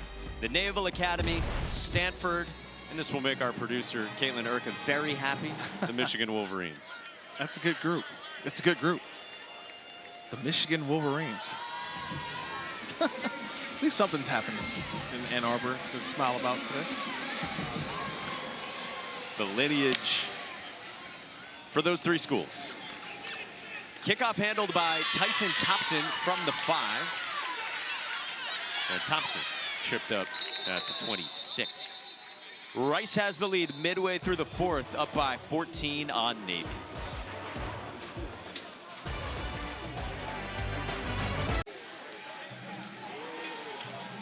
We met with Rice interim head coach Pete Alomar yesterday in what is the coaching staff's usual staff meeting room. And he did not sit in what is usually Mike Bloomgren's chair. He sat to the chair next to it. And he said to us, that chair belonged to someone else and will belong to someone else after me. And that's how he's sort of viewing his appointment over what's ever left in this season for Rice. Yeah, that, to me, it shows the humility that he has and understanding that the business of college football.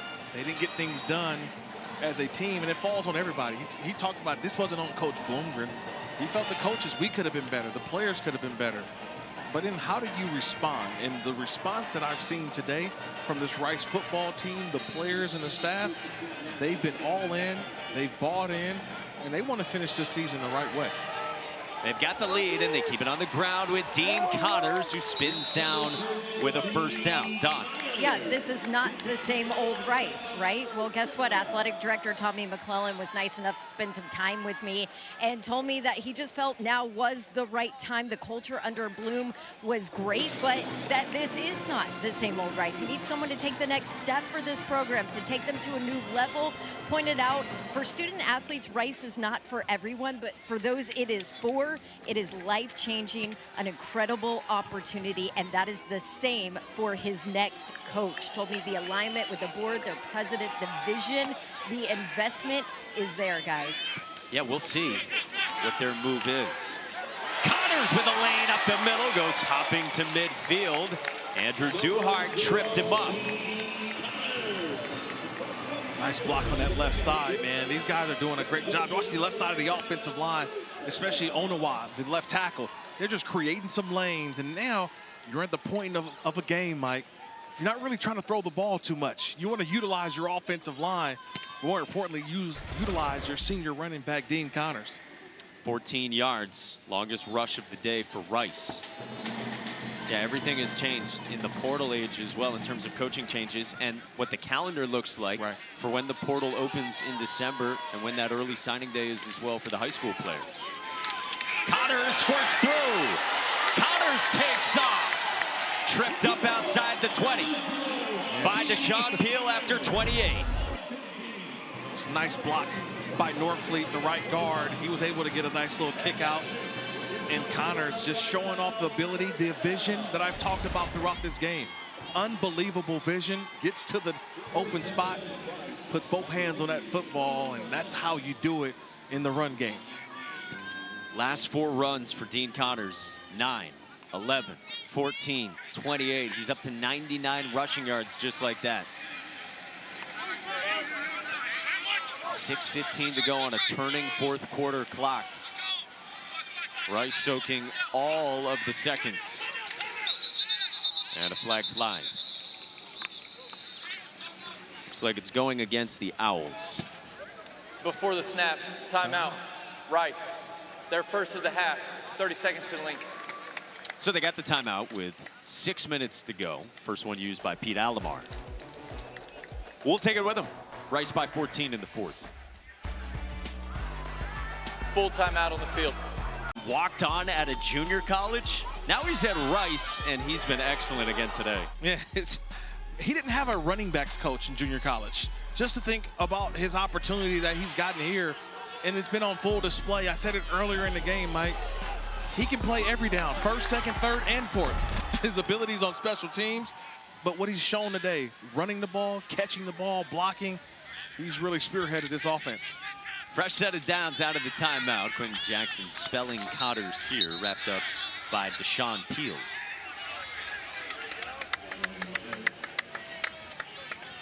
There's a flag that came in at the end of the play, with Connors watching on.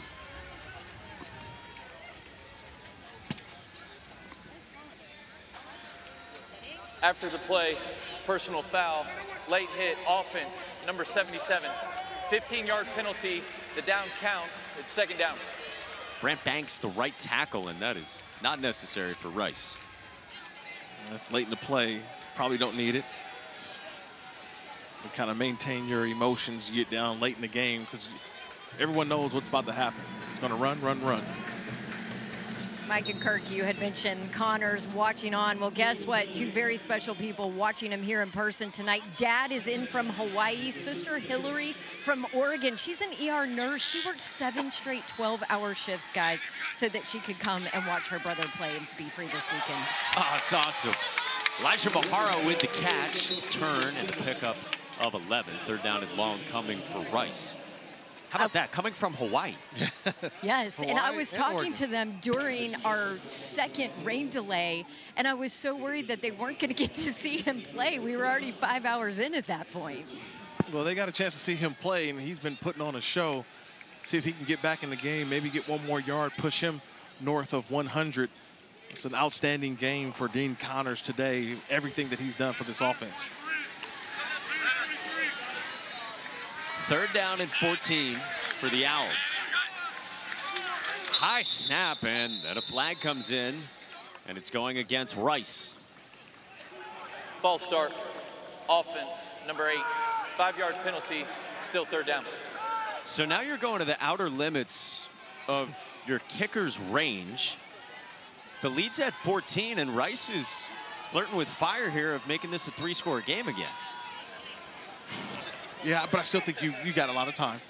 Run the football, and you want time to keep going off the clock. Keep seeing those seconds tick. That's all that you're worried about. So I don't know if you even put this ball in the air. Run the football, allow the clock to continue to dwindle down. Make Navy start having to force them to use their timeouts.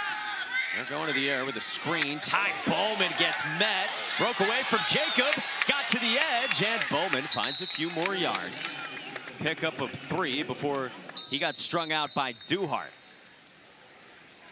That was a very exciting 4-yard game. Timeout. Navy takes the timeout, so they'll use their first. They'll stop the clock with 4:22 to go. Game clock, 4:25. And again, you're right at the edge of field goal range here for Rice.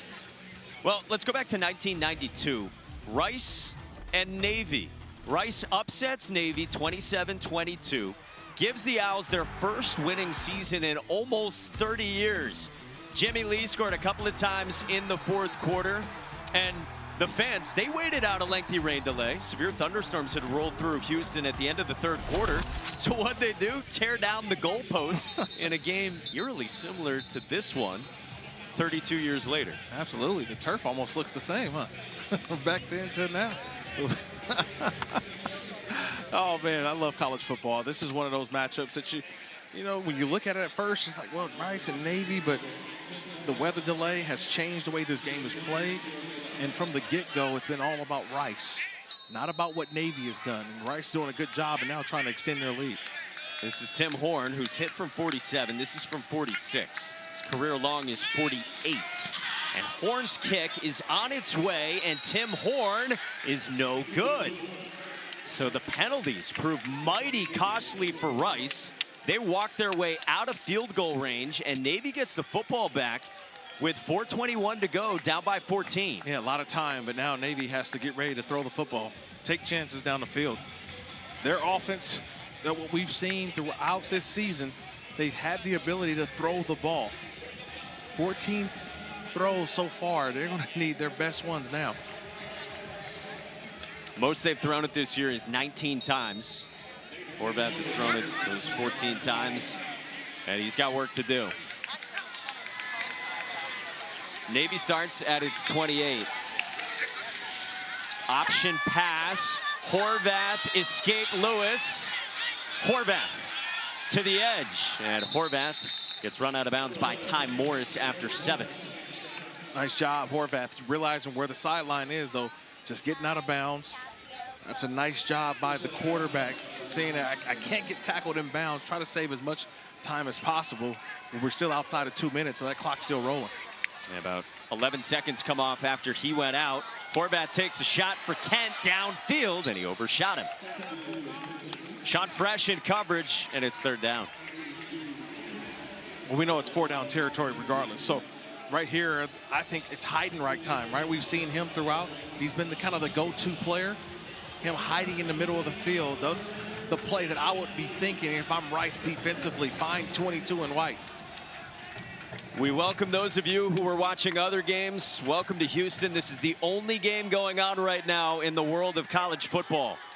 Navy, undefeated in conference action in the American, is down by 2 touchdowns to Rice. Horvath for Chapman, and it looks like he's got enough. He does for a 1st down. And nice job on 3rd and 3. Chapman goes up and grabs it, secures the catch. Just a 1st down for Navy as they get on the ball, and they're trying to get this ball off quickly. Get some throws to the outside. A game that had 5+ hours of weather delays. To the edge, incomplete. Fresh jumped the route on Eli Heidenreich and was thinking 6 and putting this thing on ice. Yeah, he was trying to head to that end zone right there that says Rice Owls. He was all the way there. Had that ball been just a second faster, he would have intercepted it. What does Drew Cronick cook up? Broyles Award candidate, 1st-year offensive coordinator. Top 10 offense in the country, has been held to 10 points today. Game that had multiple weather delays, stops and starts. Is closing out your college football Saturday. Horvath on 2nd down for Chapman, incomplete. Overshot him. There is a flag down. Came in late. And we'll check the marker.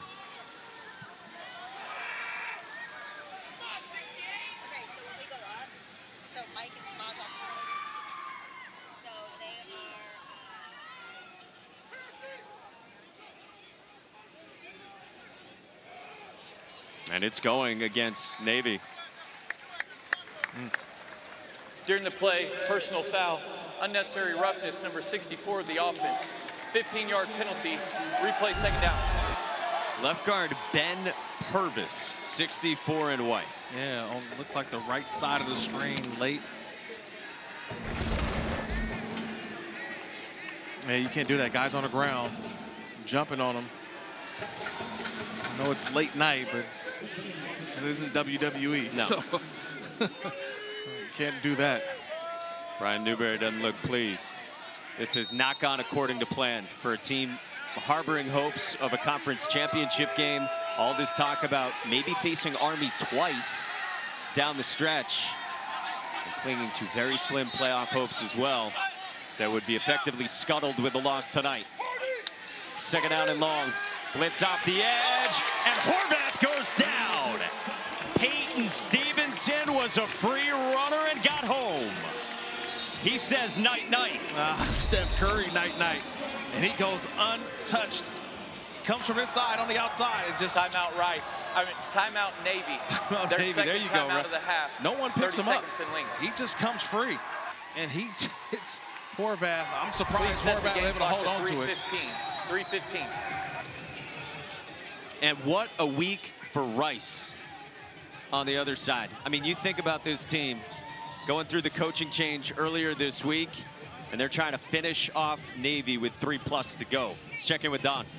Guys, you want to know why Rice has all the energy right now? I'm going to tell you, we had, what, 5.5 hours of rain delays, but check this out. Detective Don is on the case. Oh, yeah. Gummy worms, Sour Patch Kids, just bags and bags of them on the sideline. Just a little spark of energy, a little sugar. Rice players will just get a little treat here and there. They have all throughout this entire game, and maybe that's why they have the spark. What do you think? By the way, can we give it up for Dawn? We get to be in a dry booth. Dawn has been working the elements. And also a shout out to the fantastic men and women of our crew on a very long and wet day. Dawn, how's the hair? Soaking wet still. But I will say, I may or may not have stolen a couple of gummy worms. So Dawn, thank you to Rice for those treats. Is that combined Halloween candy, possibly?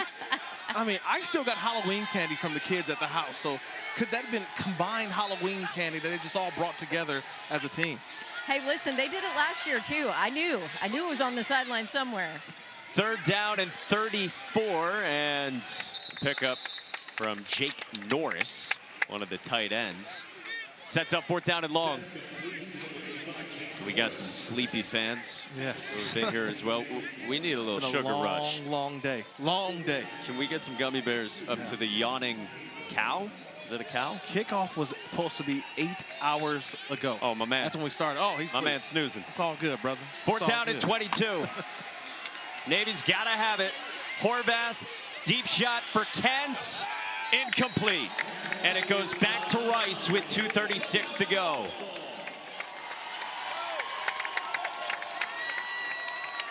We always talk about defeating the cut blocks, Mike. Michael Daly did a good job on that last one. It was a 4th down play, but you got to maintain your feet. Watch this right here. Cut block, he defeats the cut block. Keeps his feet, get back up, and forced the quarterback to have to let the ball go a little sooner than he wanted to. And it sails out of bounds, and turnover on downs by Navy. So the frustration has set in throughout this night for Navy. And Pete Alomar, in his first head coaching opportunity in 30 years, is 2:36 away from a win. Dean Cotters straight ahead.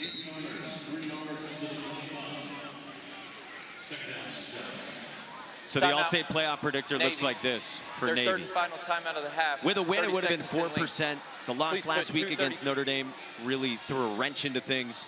And again, effectively scuttled with a loss tonight because they entered today one of 3 unbeatens in the American with 6-0 Army, 5-0 Tulane. But Blake Horvath and the mids just could never get in gear offensively. Yeah, never could. For Rice, they've got more on their plate.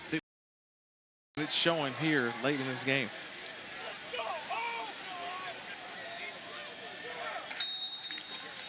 With 2:32 to go. Few faint chance of overrated spring out here at Rice Stadium. Connors left side. Up and over 100 yards. Probably going to come timeout. It's 2-minute timeout. Goes up the middle. It's got to feel good, though, in all seriousness, for Pete Alomar. One of his best friends, Mike Bloomgren, gets let go on Sunday. Mike Bloomgren says to the athletic director that with Mike Bloomgren, they come out, they put this game together, and they're going to get a win over a team that had been unbeaten in conference action. Yeah, I go back to Brian Smith, the defensive coordinator for Rice. We said we started together, he and Coach Bloomgren, as quality control coaches in the National Football League with the Jets way back in 2007. So a lot of emotions, a lot of coaches came here with Coach, and I know Coach Bloomgren no longer They're with the second and a school, half, 30 seconds in length. but a lot of pride amongst his staff and wanted to do this thing the right way, finish the right way, not let what's going on detract you from how you coach, how you play. And they brought that energy today, Mike. Ton of energy. Guys, also, Pete Alomar met with the staff this week and asked them, how do we affect change? Didn't want to just keep everything as it was, so they adjusted how coaches met. Their Wednesday lift looked tonight. For him and his wife. For Rice. Warner with pressure coming from behind, and Colin Ramos got to him. Ball plays. Captains offensively throughout this night.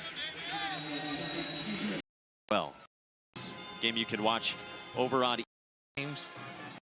December has some key dates. Transfer portal, the early signing date. This is a program that's ready to continue some success and winning. And I kind of look at it and I compare it to what's going on at Vanderbilt with Clark Lee. Vanderbilt, we just started November. They're already bowl eligible, Vanderbilt, and a lot of the same way that school is run is the same thing as Rice. On first down, Horvath, the deep shot toward Kent, incomplete. Sean Fresh in coverage, stride for stride with the speedy Nathan Kent. It's always fun when you know it's that part of the game, Mike, where it's all pass. So you start thinking of pass rush moves in your head right now because you know it's going to be a pass. Defenders are staying on top. You don't want to get beat, but you're looking for your best pass rush moves if you're a pass rusher. You get your games going, your stunts going. You're not playing run at all. And Blake Horvath's had to go to the air a lot. Season high 20 passing attempts for Horvath in this one. They've been trailing throughout. Delay of game. Delay of game, offense. 5-yard penalty, still second down. Put 101 on the game. The way it has gone for Navy today. Yeah. Just out of sync. It's been like that all game long, like frustrating. Stops and starts. And they talked about last week watching the film of the Notre Dame game. I think they're gonna have a similar feeling of watching this game, that they just didn't bring the energy early and had to play catch up the entire game. Second out and long, Horvath seam shot, picked off. The leaders of this program with 54 and 6 in the all the upheaval this week. The Owls are going to improve to 3-6. 2-3 in the American, and they hand Navy its first loss. And Pete Alomar gets a Gatorade bath, 30 years in the making.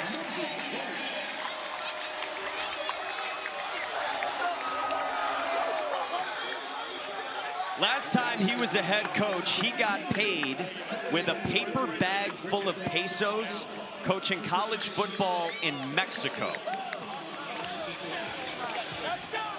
Went down for an interview, and they said, "You ready for your press conference?" He said, "Hold your horses." Ended up getting the job in the end. Spent a year down in Mexico. Thought he would be a head coach again. Not the circumstances he wanted, but he takes over in this week of upheaval for Rice and leads the Owls to an upset victory. Final score 24-10, Rice over Navy. For Kirk Morrison, Don Davenport, and our entire excellent crew working the long hours over the course of 5 hours of delays. Our group led by Caitlin Urka and Ashley Ward. Mike Monaco saying so long.